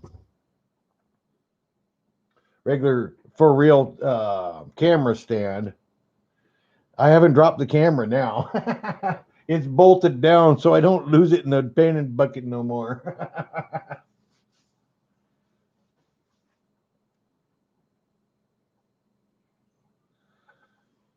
No, everybody can't pan like I. Actually, they could if they just sat there and drank enough beer like I do, and just pan and panned and panned and panned and panned.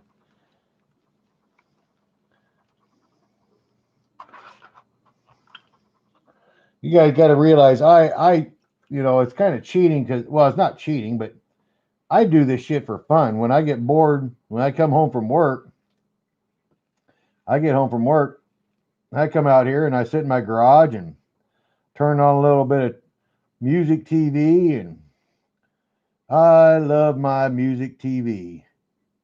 That's the only thing my TV out here in the garage plays is music. It's actually my Pandora list. And I'll dump some dirt in the pan and I pan. I sit here and pan for hours and hours and drink a few beers and take a wee couple of drams off my whiskey bottle and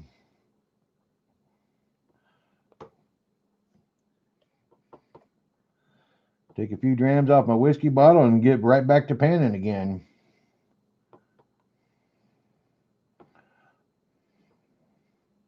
It's almost easier. It's almost easier when the water's muddy because then I can see how fast the water's moving in and out of my pan. When the water's super clear and clean, it's harder for me to pan, believe it or not.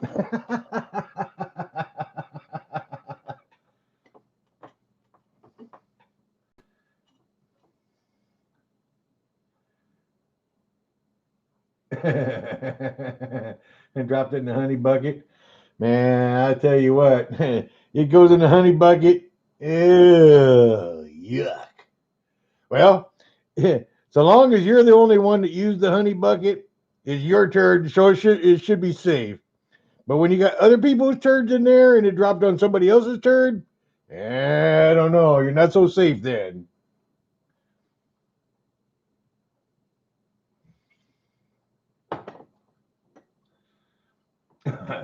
Who got gold?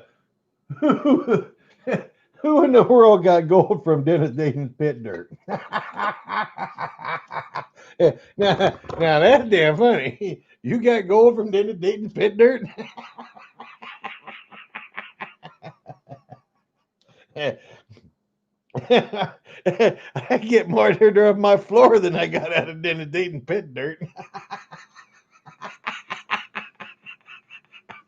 Sorry, Dennis, but it was true.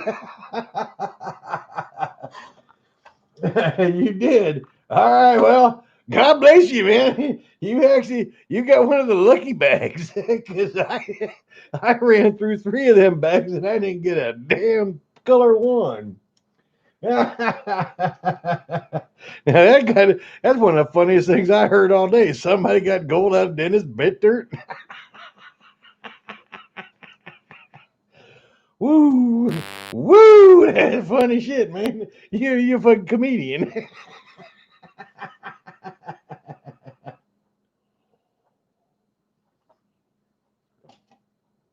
Oh, quit. Now back to serious business here. Serious business.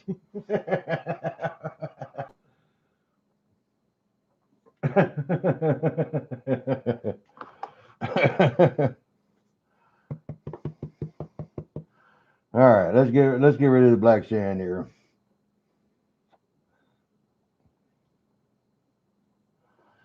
Yeah, like I say, it's almost easier when my water's muddier. I can gauge the speed velocity of the water coming up into the pan.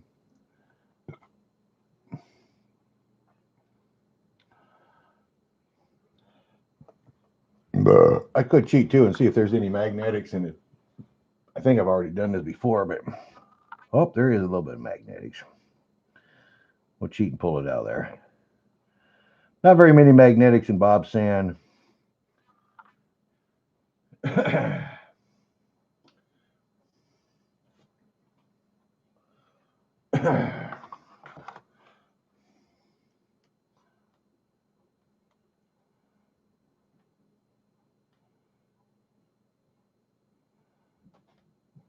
Do do do do do do.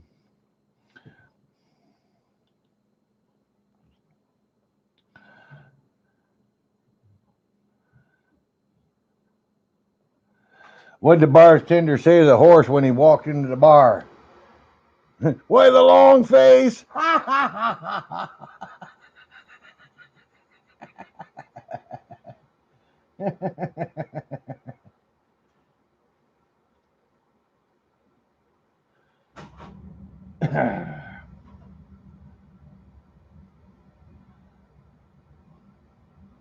Oh yeah, there we go. Whoop whoop whoop.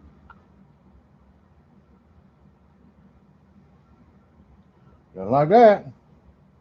Dun, dun, dun, dun. Oh, ain't got enough water in there for it to float. Dun, dun, dun, dun.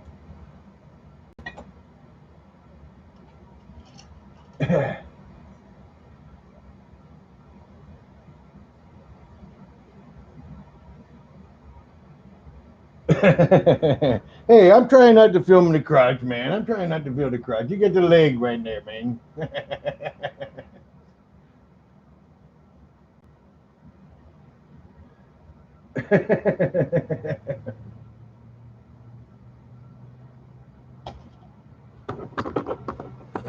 What time is it? It's 11 o'clock in Maine right now.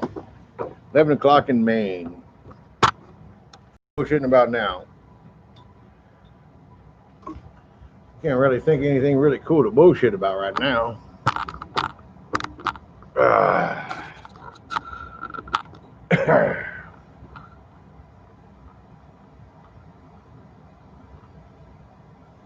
Bob's still got a lot of beer left. Well, we can keep on going. And it's only 11 o'clock at Bob's time. Ray's out of beer. I better go get me another beer. I got more beer in the refrigerator. Ray's not out of beer. Let's get that straight right now. Ray's not out of beer.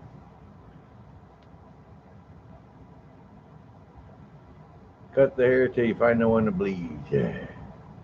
Yeah. Unfill and refill break. Oh, by the way, man, look at that. I paid $40 for that, man. That's looking good. Woo, woo. That's a man haircut. And by the way, how many of you can say right now, you can reach in your pocket? I want to know how many of you can say you can reach in your pocket right now. Oh, oh man, mine better be in there. There it is. And pull out a pocket knife. Who's got a pocket knife in their pocket?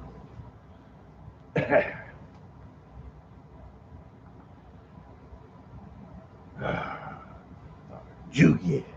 Quickie man. Wow, wow, wow.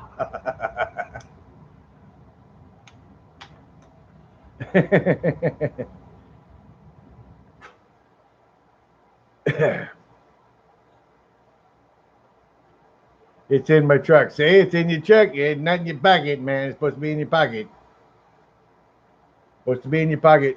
My dad would get so mad at me. There's two things that had to be in my pocket at all times. That was my pocket knife, and believe it or not, my air nipple. It's always in my pocket. My air nipple's always in my pocket for blowing off the car.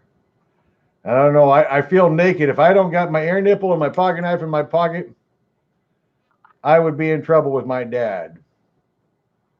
Those are two things that's always in my pockets.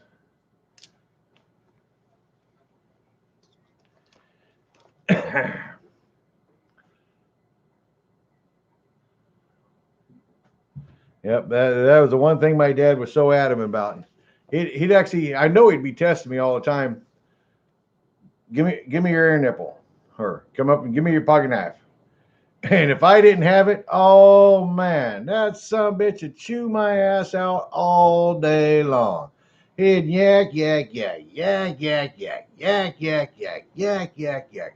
The whole rest of the day was shot until I had that damn pocket knife and that gold nipple in the air nipple in my pocket.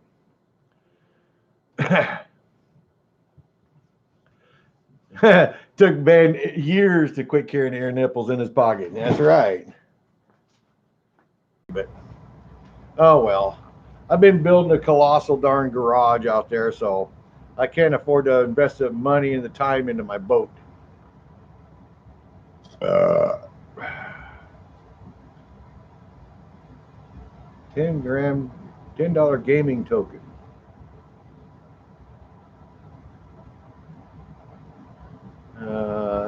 Shows here are trademarked by Ray Russo.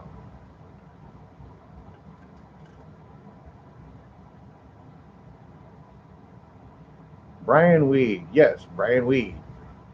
Brian Weed is Brian Weed wants to be a TV star. Brian Weed wants to be a TV star. It's kind of funny. He's a younger guy. I met him. I met Brian Weed. Oh, good Lord. Close to 8 years ago when my middle son was here and he was working at the jailhouse as a turnkey. My middle son was a corrections officer here in town. And Brian Weed worked with my son out there at the jailhouse. Well, at that time, 10 years ago, Brian Weed was extremely overweight. I mean, he was heavy. He was a big boy. He liked the sandwiches. But he got tired of his weight and he started just hiking the mines. He got out the books. I got to give Brian Weed a lot of credit.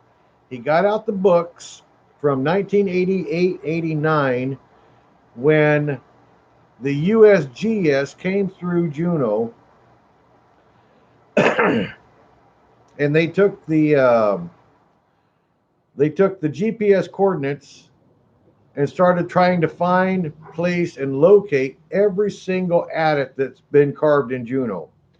There's probably 300 and something adits in Juneau. And him and a feller named Greg Taylor, well, the entire Juneau Hidden Histories crew, and they started hiking. They started hiking and hiking and hiking. And I mean, we're talking, these guys are going hell and gone, way the hell up in the mountains. Them old miners, they didn't give a shit. They were some hardy bastards. They would hike up to the very top, right near where the glaciers were at, and test and knock a hole right in the earth. We're testing it right here. Some of them did good, some of them did shitty. But Brian Weed and his crew have literally cataloged every single mine adit that is in Juneau. I think there's only like 3 or 4 left that they just can't find, that they're probably buried under, with the moss and cave-ins and everything else. So with his connection with YouTube and Facebook, and him categorizing Juneau's hidden histories, the hidden history being the mining community, the TV programs found him. And they made that TV show with him being the star, looking for the lost rocker mine here in Juneau. And I got to be part of that movie as well. Me and my brother were out there on the beach, and he asked me questions about using an old rocker box. And that was my short little 3-minute segment on the TV show. But now Brian Weed is actually going to be doing the the television crew decided they want to go ahead and pick up and go not only from Juneau's hidden history, but maybe Alaska's hidden histories. So they're going to ship his ass out to Adak, and they're going to, I don't know what the hell. There's a lot of history out in Adak. I mean, the Chinese invasion or the Japanese invasion and all kinds of shit out there.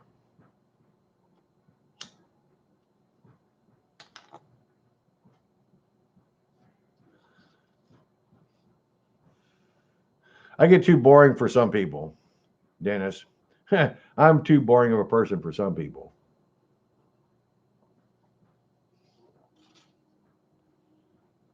I talk too much.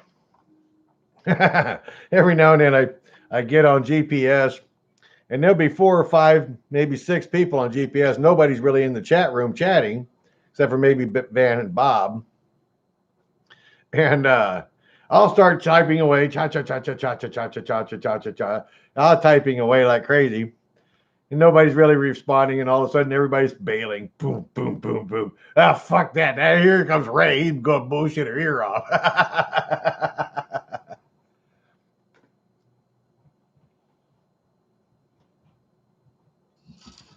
But I don't give a shit. I got a big mouth.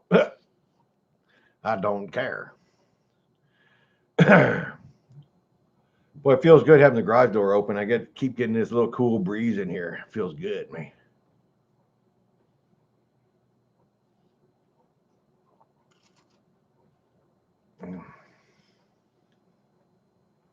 Yeah, yeah. No, Mr. Lodak, he just commented, yeah. Sometimes we might get a little carried away. I might have a tendency to type something that I'm not supposed to.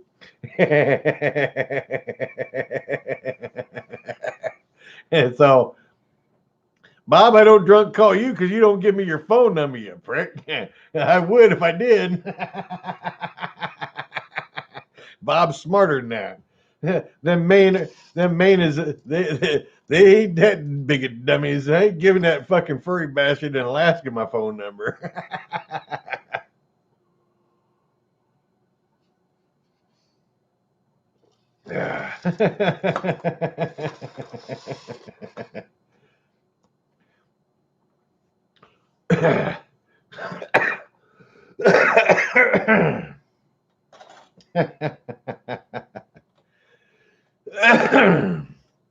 Oh, there we go. There we got the loogie. Oh, by the way, guys, I got Silva. I got Bob Silva. I got Bob Silva. And look here. Back in America, they used to rip you off. Come on, focus in. Come on. Come on.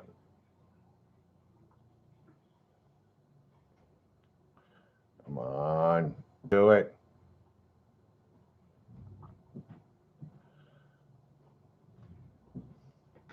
Not going to do it. It's a half dime. I got itty bitty half dime.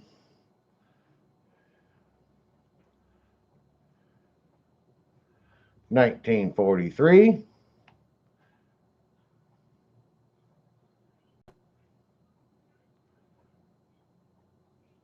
$19.46.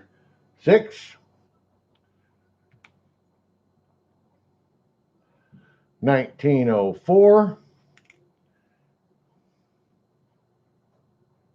And $18.57. $18.57. That's pretty damn cool.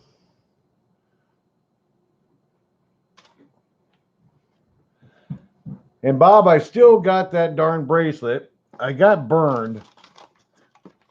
And I'm really bummed out about it, but I can't do nothing about it. My plan was to take that bracelet and encapsulate it in Juneau gold and give it to my wife for my 10th year anniversary. Where the hell did it go? I still got it.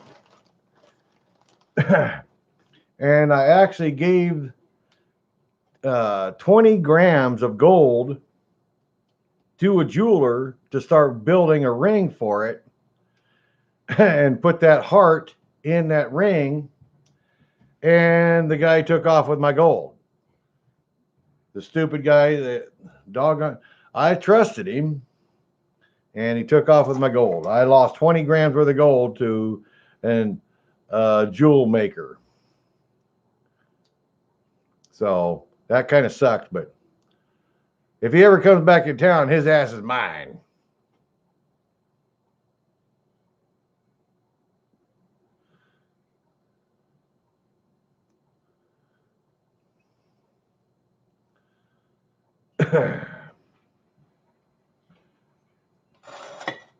Oh, cost you 20. Well, cost me a lot more than that to send that gold pan. Cost me $46 to send that gold pan. But I haven't heard nothing back from the guy. He hasn't posted nothing in GPS about winning that gold pan. I sent him some pretty good dirt too. I sent him some pretty good dirt. It's going to have some gold in it. It's going to be a bastard to pan because I mixed garnet sand and worst of the worst sand, and then some of the worst erasers sand all together. And then I added, there might have been half a gram of gold into that bucket. So whoever that Joe Davis guy is in Dallas, Texas, Ratsa Ruck, motherfucker.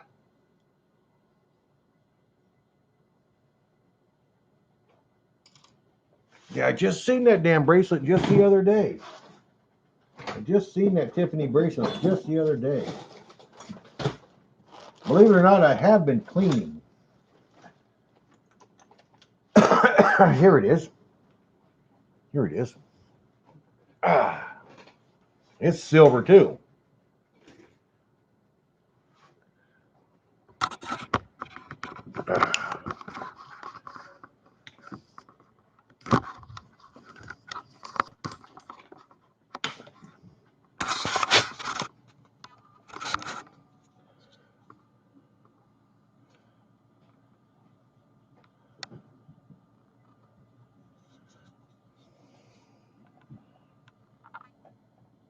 Come on.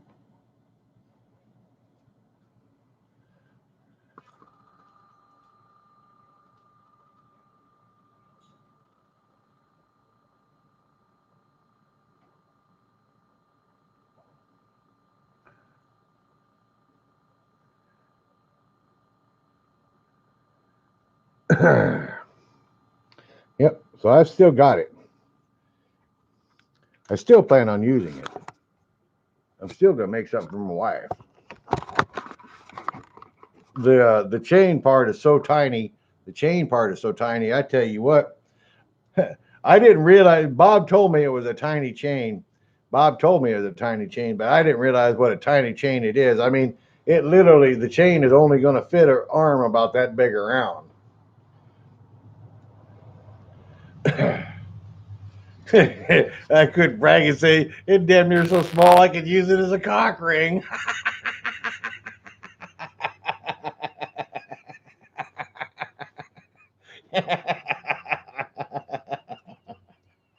But y'all don't need to know that.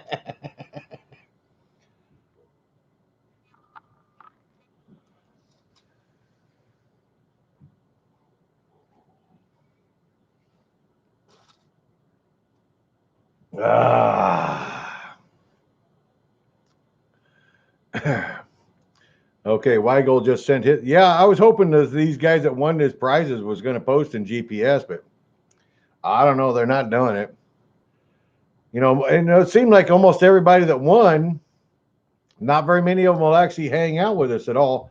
The only one that really hangs out with us a lot is Villa. Villa's wife won.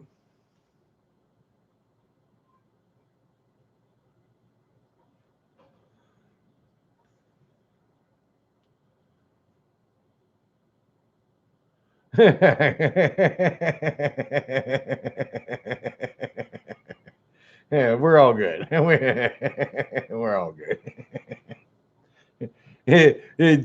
Unchain my heart.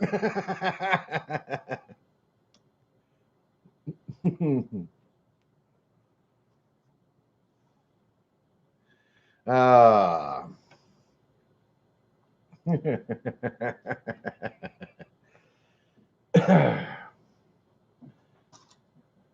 Man, I've been debating big time. This is really the only gold I got in the way of free gold right now. I've been wanting to actually break out my chemicals and play with the chemicals, but I just, I'm not ready to, there's not enough here for me to play with the chemicals. But I'm wanting to melt down some gold soon. I've got to somehow or another.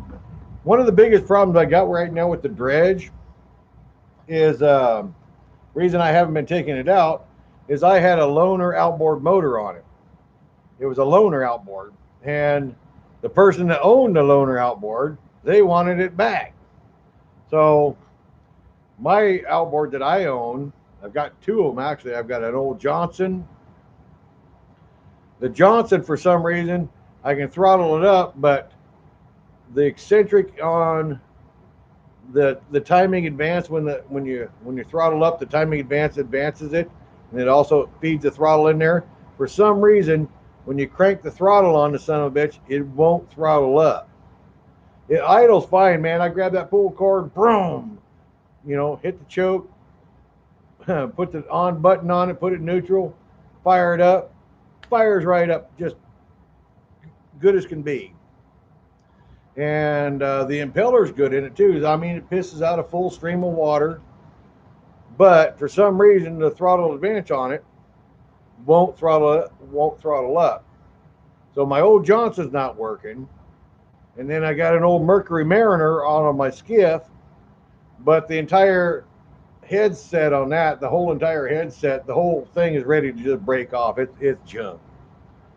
So I don't have an outboard that's going to be reliable enough and strong enough to get me past the currents where I launch out around the point and then drive me all the way over to that beach so that I can set up and start dredging. That's one of the biggest reasons I have not been actually running the dredge.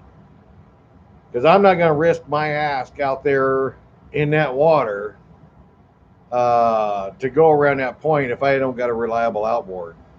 I've came close to really screwing up bad out there twice, and both times about scared the shit out of me. It's like, oh fuck, Ray, you got no way to call the Coast Guard, and you're going the wrong fucking way. And over the years I've been here in Southeast Alaska fishing, I do a ton of fishing. Back in the old days, I did a ton of fishing. I've had to call the Coast Guard twice, and twice they've saved my ass out there. And it sucks. I hate calling the Coast Guard to save my dumb ass. And to get saved on a dredge with no radio, no whistles, no life jackets, no life preservers, all the shit that you're supposed to have on a boat, it would be one hell of a fine. It'd be a bad fine. I'd probably get a $2,000, $3,000 fine if the coasties ever pulled me over. So I'm not going to take that dredge out around the point if I'm risking the fact that I might get pulled over by the Coast Guard. If I got no problem, I go right around the corner and I'm standing on the shore, coasties won't fuck with me. But if I have to call them in on my cell phone because I got no VHF radio, then I'm going to be in trouble and I can't afford it.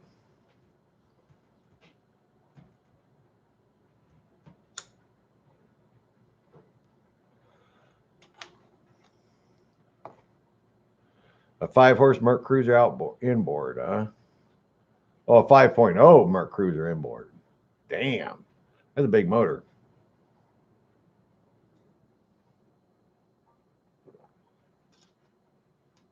No,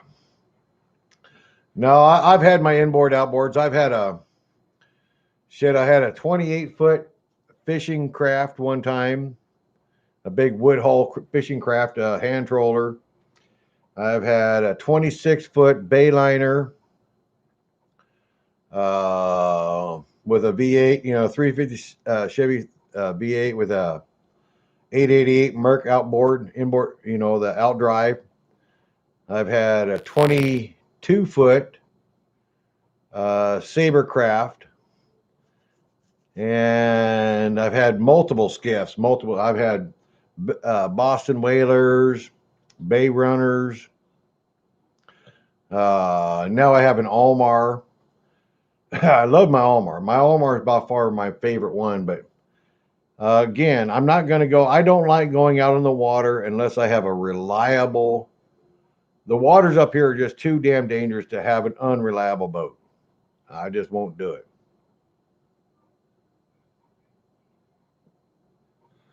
Yeah.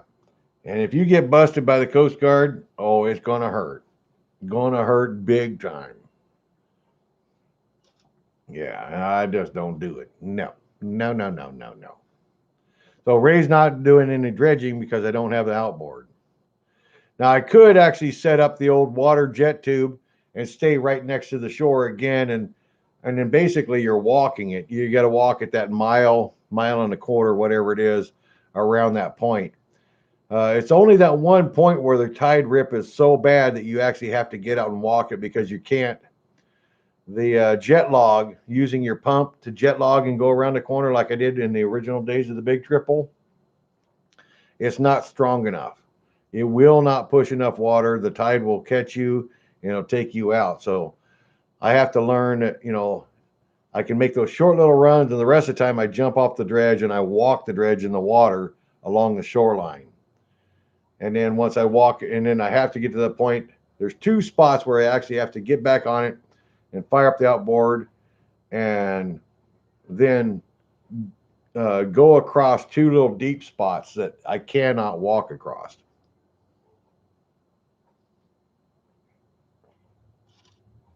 I've been ticketed a bunch of times by Coast Guard. The Coast Guard likes my money, man. Hey, you buddy, man, what are you doing on the water? Let me give you a ticket.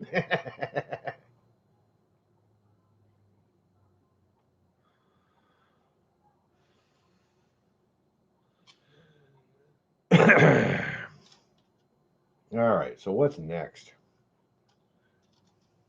Yeah, I'm a ticket magnet. When it comes to a boat, I am a ticket magnet. I am. No shit. Coasties like to ticket Ray.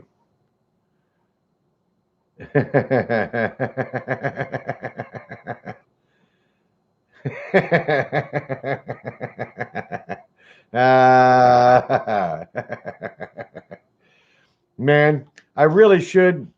I'm kind of debating. I filmed those three dredges. I think I filmed three of the dredges today on my phone. I'm debating on whether or not I should post them onto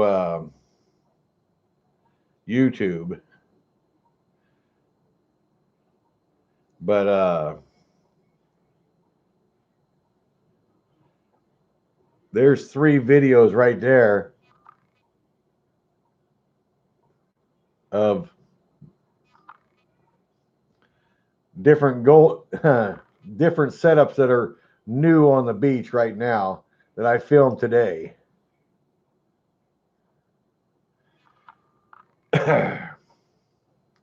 And I'd like to post them, but then again, the owners of those dredge, what irritates me is that the owners of those dredges follow my YouTube page.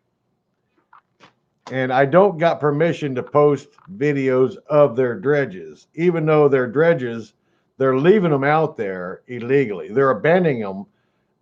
In a lot of ways, they're abandoning their dredges on the beach every night. They're leaving their equipment out there that anybody could go walk right up to them and potentially use them themselves or steal them or whatever they wanted. And it really pisses me off that those guys leave their shit out there on the beach all the time. I don't leave my shit on the beach. I don't trust people that much. And I could post a video, a montage of what I seen today. But I haven't made up my mind whether I want to do that or not. Did invite the Coast Guard to the parade? No, I didn't. I didn't really have time to invite a lot. I mean, there was so much drama involved with the 4th of July parade. It was borderline whether or not I was going to do it, and I almost bailed out of doing it at all, except for the Veterans of Foreign Affairs, Veterans of Foreign Wars. They asked me to stick around and stay the course. If it hadn't been for those guys, I probably would have bailed on the parade. But when they told me they were going to be there beside me to be my honor guard, I couldn't back down. But at that point, I didn't know what to do.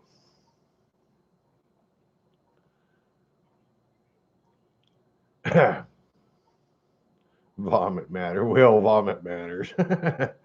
So maybe I will post those videos. It'll be a silly video. You guys will get a look at some of the shit that we're dealing with out there.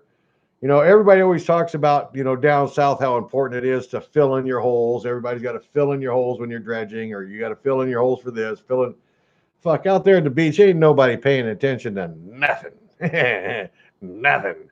They're blasting big ass holes and making big ass mounds of tailings.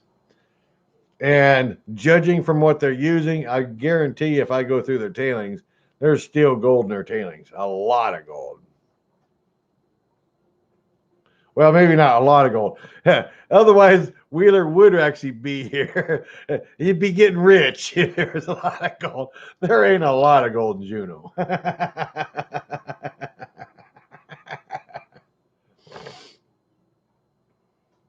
What was used, what you said before was true, Ray. I didn't get nothing. I mean, I don't get shit out of Dennis Dayton's bit.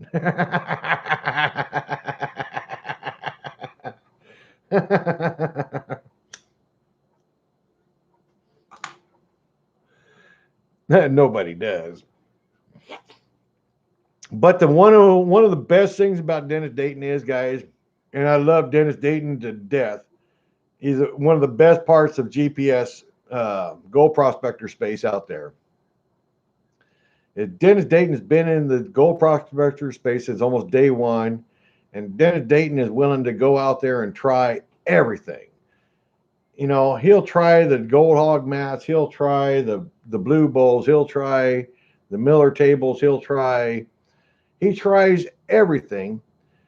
And what's really cool about it, year after year after year, he's out there and he's doing it and he's having a freaking blast. He's smiling, he's laughing, he's joking. You know, he's rubbing his nipples. He's just having fun. Dennis Dayton is a blast of a dude. He really is. And my donut eating fat little shitter kind of guy, he's my buddy. I tell you, I like a Dennis Dayton.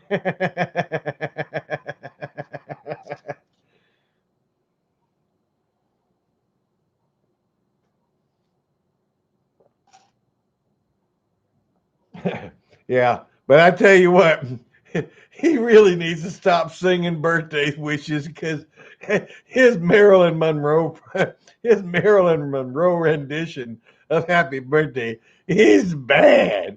It's one of those deals where you go like this, man. You go, "Oh my God, Dennis is singing! Oh shit! How fast can I do it?" It's like, "Oh my God, hurry the fuck up!" Oh, I can handle it now. Go ahead, Dennis.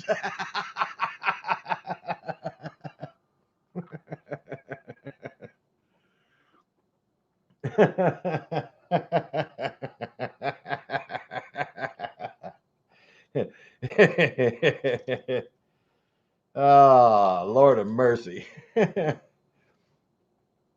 But again, that's part of gold prospector space. You know, every one of you guys that are on here tonight, Dennis, Weigold, Bob, Van, Mr. Lodock, we're all out there. We're grabbing a gold pan. We're digging our freaking ass off. I mean, it's a dumb hobby. I mean, we're spending a ton of money. We're driving many miles. We're working our ass off with a shovel. And what are you going to find at the end? Well, oh, let's see. Well, where's it at? Here we go. on wall. Not much.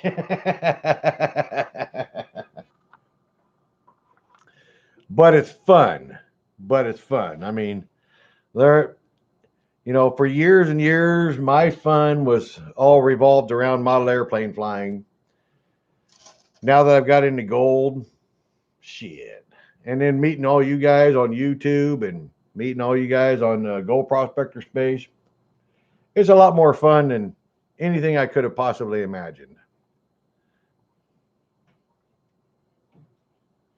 So, Dennis Hendrick, have you got any videos up yourself? I always see you in here, and I'm not sure who you are, and I'm not sure if I've even watched any of your videos. Do you actually have videos up?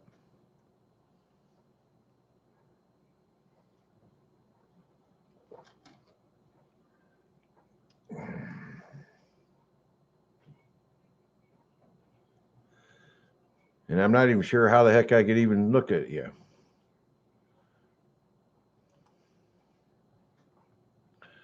Yeah, see, I don't even know how I can actually look you up on Facebook. Jonathan Wazzy. Weather's great in Juneau right now. Time to get out and dredge. Weather's great. Well, yeah, right this second it is. Actually, the weather right now is definitely better than what it's been in the last hours. Jonathan Yazzie, are you from Juneau right now? You guys are probably out there dredging. Are you part of Jonathan Yazzie? Do you own one of those new dredges that are out there? I'm wondering if that's him. I bet you on almost any money that Jonathan Yazzie might be one of those dredgers out there right now. And the weather did calm down right now. He's right.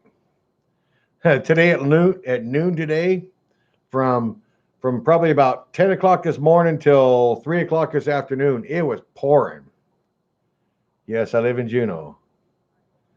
I just dredge sometimes. Ha ha ha! Told you guys that the dredgers in Juneau actually watch my videos. Welcome, Jonathan.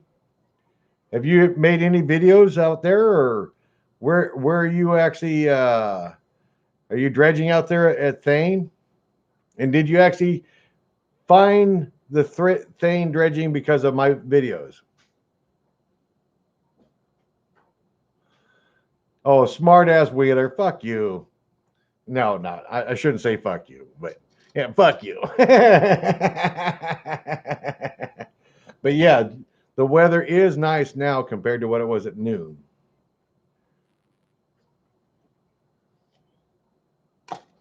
Ah.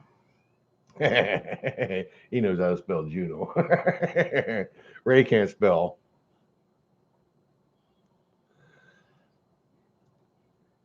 Well, I actually need a spinny break. Too hot down here to do any digging. There ain't no water down here to dredge. I love Two Buckets prospecting. He says his name is so deceiving. Two Buckets prospecting. The guy's got hundreds of buckets. Came to Juneau 5 years ago, and I just started watching your videos a year ago. I'll be damned. Oh, Wheeler gave me the middle finger. Well, welcome to Juneau, Jonathan. Welcome to Juneau. I mean, I came here 4th of July, actually 3rd of July, midnight, 1984. I love this town. This town's a pain in the ass, but I love this town. Juneau is beautiful. Yeah. Hey, I treat all you assholes like that, though, Wheeler. You're not special. Yeah, just because you got a wrench.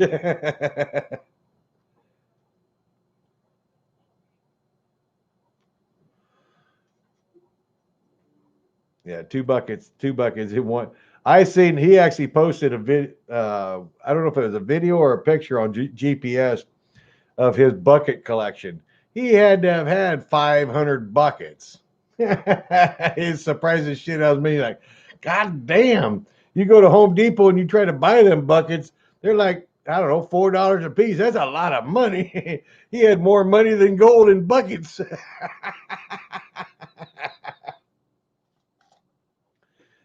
Hey, we're gonna have to take a little quick spinny break, man.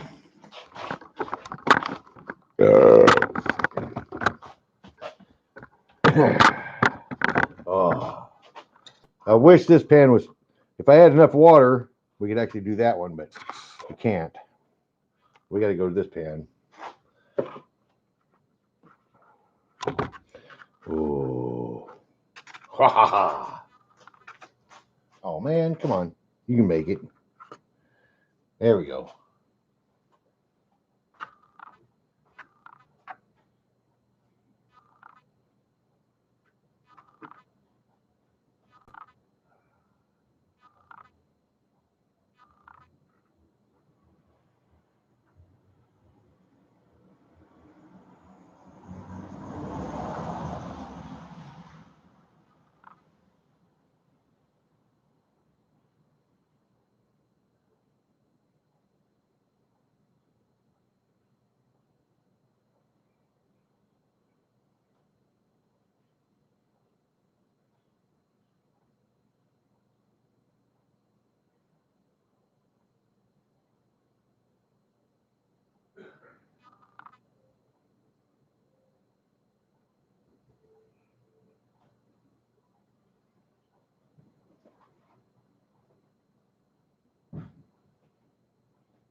Did I make it? Oh man, I didn't make it.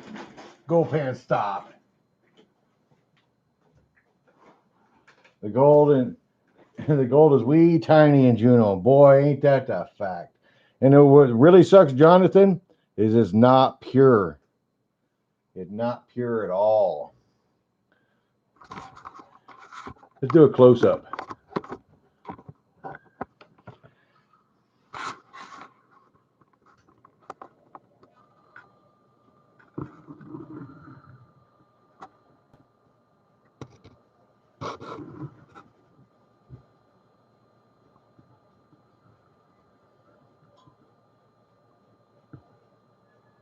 That's tiny, tiny, tiny, tiny, tiny.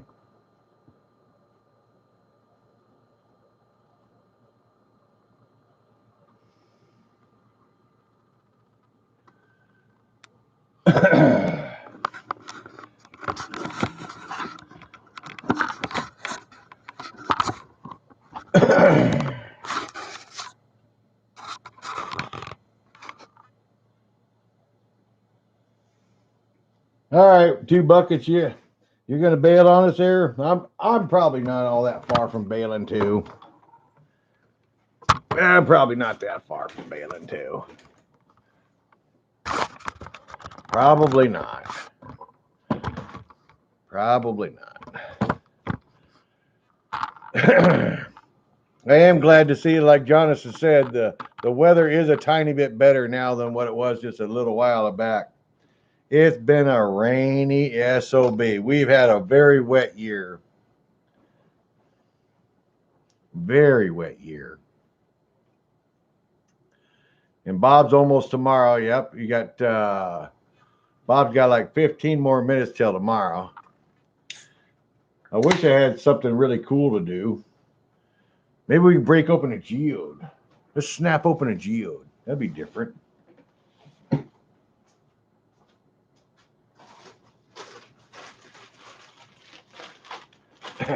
since it came into in the old person's stash, break your own geodes. 90% of the Large.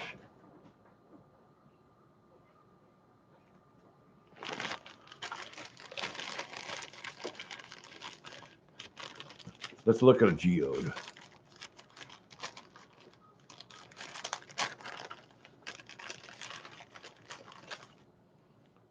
First one out of the bag.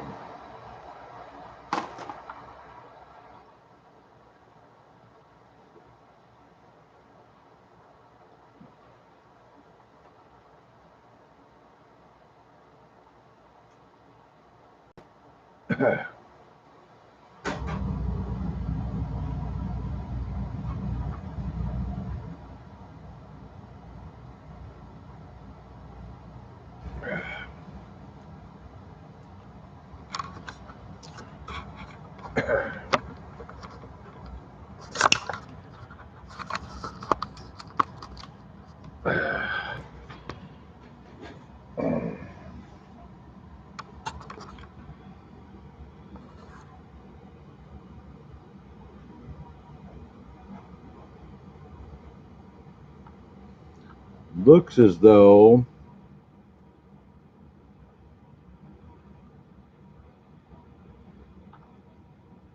if I crack it, if I try to crack it right along that seam right there,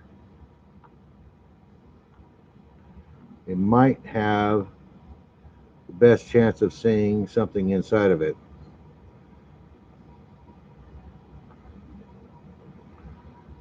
Not sure how in the hell I'm going to crack it.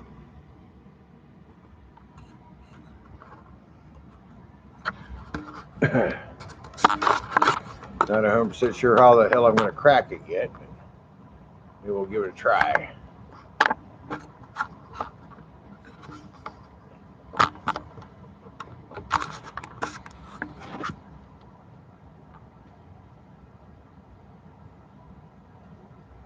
Oh, you're going to race tomorrow, Beamer?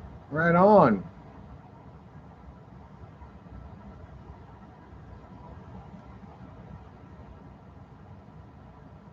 How the hell am I going to crack this damn thing?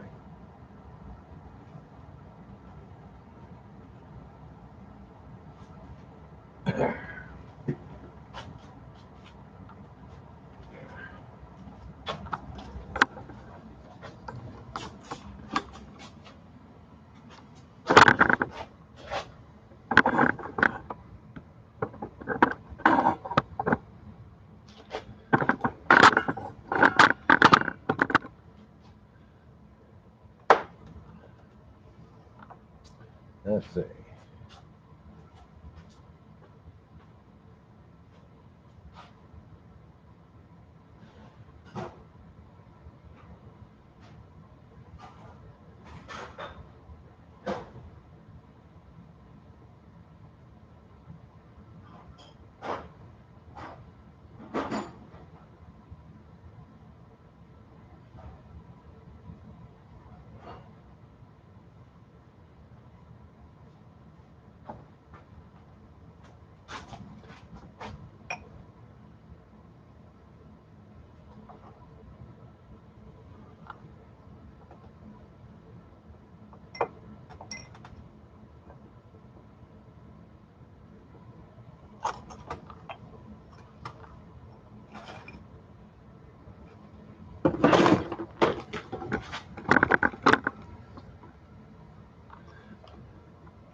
I want to crack it right there.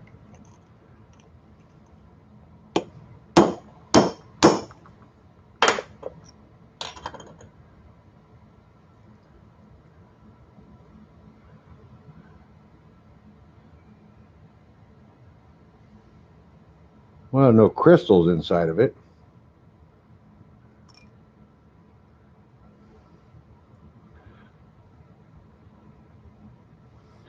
That's kind of cool, though.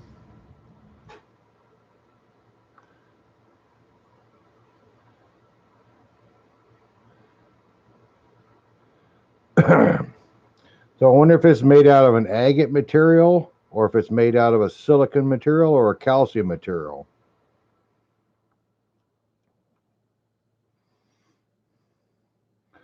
I'm not really a good enough geologist to know whether or not that if that's a calcium agate, probably an agate material, would be my guess.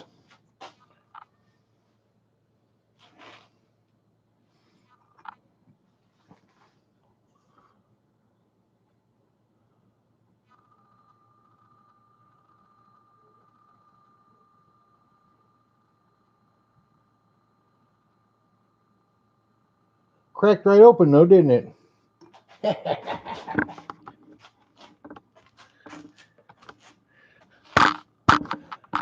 We're breaking rocks, man. Break rocks.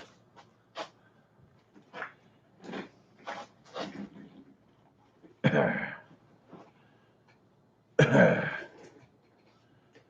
got some geodes from Utah.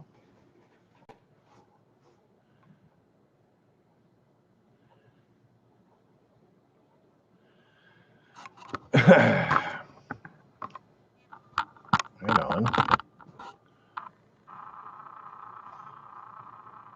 No geodes in Utah. Hey, my brother actually, the Gummer, we took a rock hounding trip with my grandmother. We went from Tahoe, Quincy, California, to Tahoe, over to Reno, and then we went from Reno to an area that had snake agate somewhere in the north, almost the middle of it. My brother found a beautiful piece of pink snake agate in Utah, and then we cruised to the northeastern corner of Utah, and we found some geodes. Then we went up into Idaho, then down over to Oregon, and then back down into California. It was a big, long trip. Hey, David Villa here. Busting balls at midnight.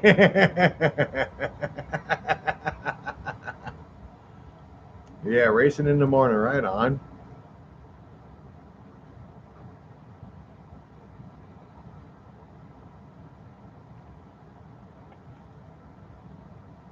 Ah.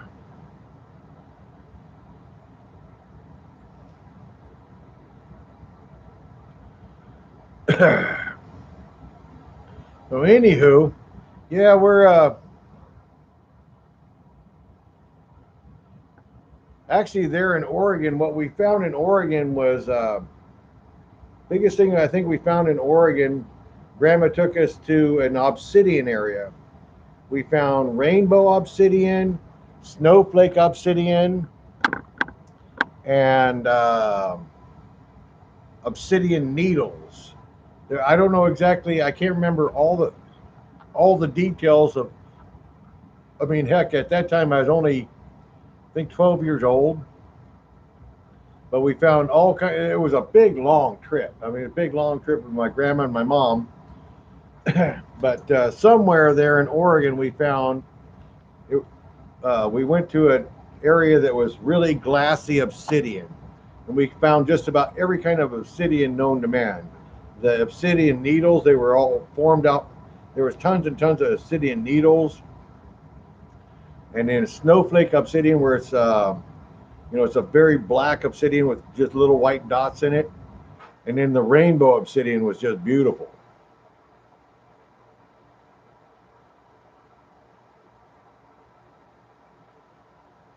And then I can't remember what the heck we found when we went up into Idaho. For the life of me, I can't remember that. I can't remember that, but I do know that we found the most memorable finds on the whole trip was my brother found that piece of, it was almost museum quality pink snake agate there in Utah. We did find some geodes. I remember going through Utah there in Reno and hitting the Sulphur Springs. And as a kid, itty bitty kid, I thought, Jesus Christ, this area stinks. It smells like rotten eggs. Yep. Lawrence Bissett. All right. Well, good night, buddy. I'm going to wrap it up here real soon too. We got about 10 more minutes, and then Bob's going to be in midnight. We'll be in midnight. I'm sticking around till midnight in Eastern time. Sticking around till Sunday.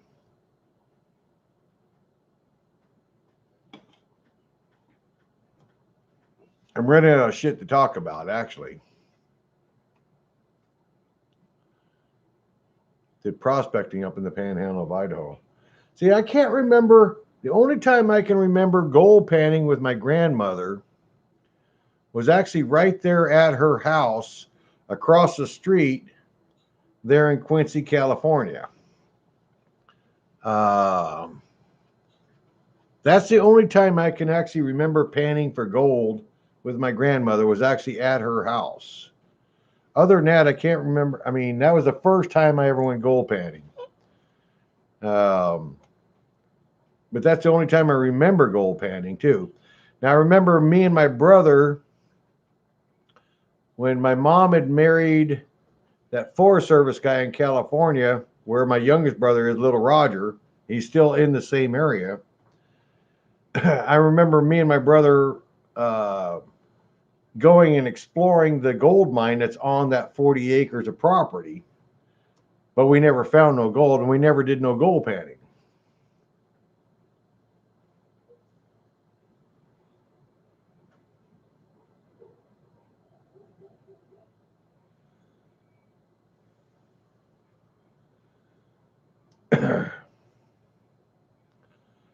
Oh, Dennis is still awake.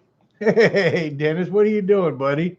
We were talking about your pit dirt earlier. It was not good. I say DMAs. Hey, pit dirt ain't got much gold in it. Not that I ever found.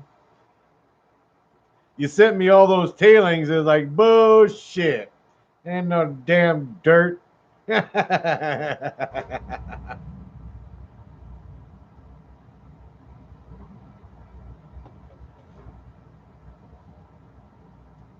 Ah. But Dennis, I am probably more proud of Dennis Dayton on Gold Prospector Space than any one of the other hosts because you're the one guy that's out there truly getting gold. You're trying to find the gold, you're having fun, and you're trying all the equipment. You're the one guy that is actually one of the hosts of Gold Prospector Spaces that's doing a great job. So good on you, Dennis Dayton. You're my buddy.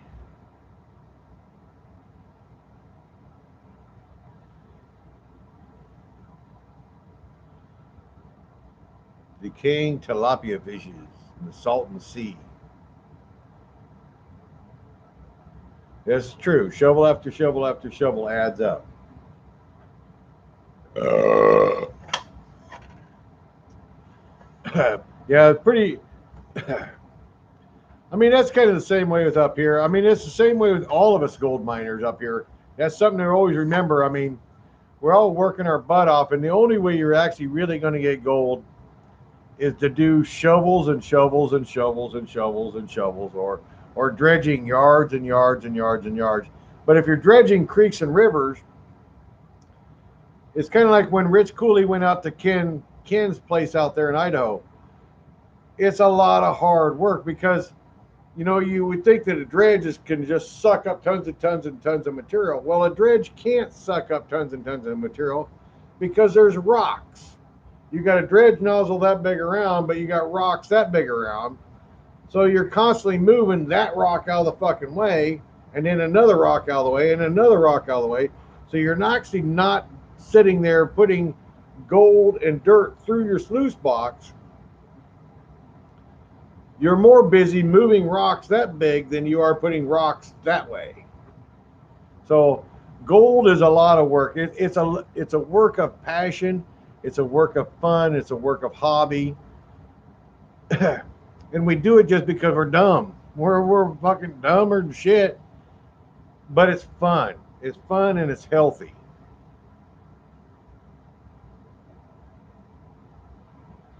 Yeah, like why Gold and Bob and the metal detecting. They're out there, they'll sit there and how many bottle caps are you going to dig in a day? I mean, you're digging bottle cap after bottle cap after bottle cap after bottle cap, or broken brooches, or broken this or broken that. You're getting so much trash. But every now and then, every once in a great while,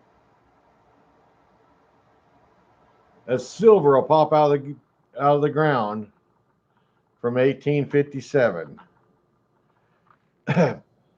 Warren Weigel's case.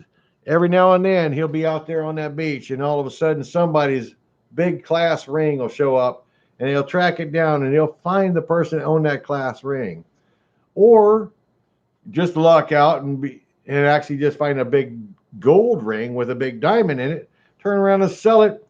You just made $3,000. But it's all, you never know. I mean, over the last 5 years, I've probably dug here in Juneau, and I've probably got, I've probably got at least 10 ounces of gold in 5 years, 10 ounces of gold. Am I worried about the gold? I'm really not worried about the gold. I'm worried about learning how to do a better job, how to move more dirt. I like learning. I love to learn. I love to learn. I mean, if you're not learning something, you're just being a dead fish. You know, we're all damn lucky to actually be in a country where we can actually learn something new and try something new. It's either that or you get focused in on one aspect of a career, and you refine that aspect until you know it inside and out. And then you can play with that aspect of it and say, okay, today I'm going to do 3 yards of dirt, or 4 yards of dirt, or 5 yards of dirt, or 6 yards of dirt.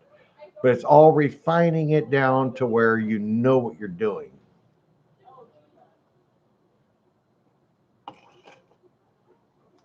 I've always been one of those kind of persons that, well, I don't like to buy stuff more than I have to. But at the same time, I know that I need to go ahead and buy. If I'm buying stuff that don't work, then I don't want to buy that stuff.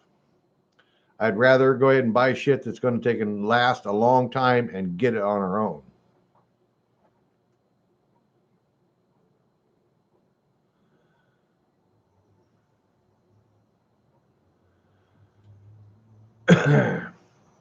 Yeah. See, why go? His digging, his metal detecting is actually paid for his equipment so far. And Bob's equipment, he's gone through and he's found enough treasures in history. It's paid for it. I mean, the history that Bob's found is, he's finding them large cents. I'd never seen a large cent, and I'd never seen a half dime. Bob found it in Maine. Maine's one of the oldest states in this whole town, in the whole country, and he's showing us. The nice part about YouTube, he's showing us what is actually out there, and you can actually find it still yourself if you get the right equipment. And he's, you know, I guess all the equipment can do it, but some better than others.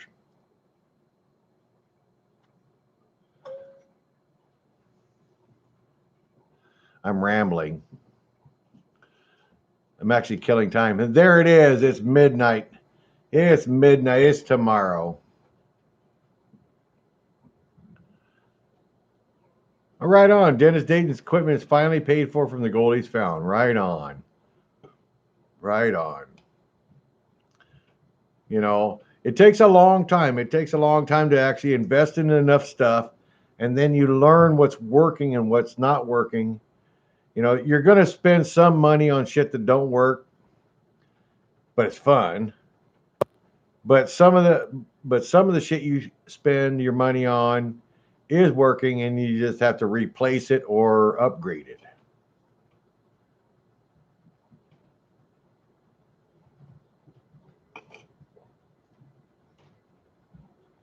All right, guys. Well, it's tomorrow in Maine.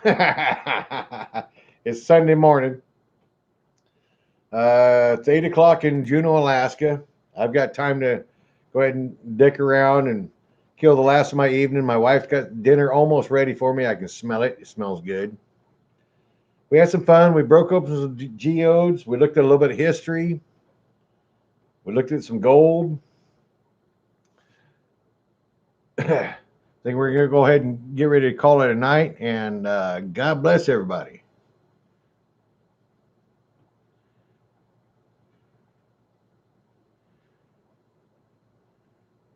Dennis, you're awesome. I'll see you tomorrow on Gold Prospector. Don't forget, guys, Gold Prospector Space Radio or Spreaker or all the other crap, whatever. It'll be a fun show tomorrow. Gold Prospector Space. Be there or be square. And we'll catch you all later. Good night. Be good. You know, there's only one way in life, and that's living on the sunny side. Peace, brothers.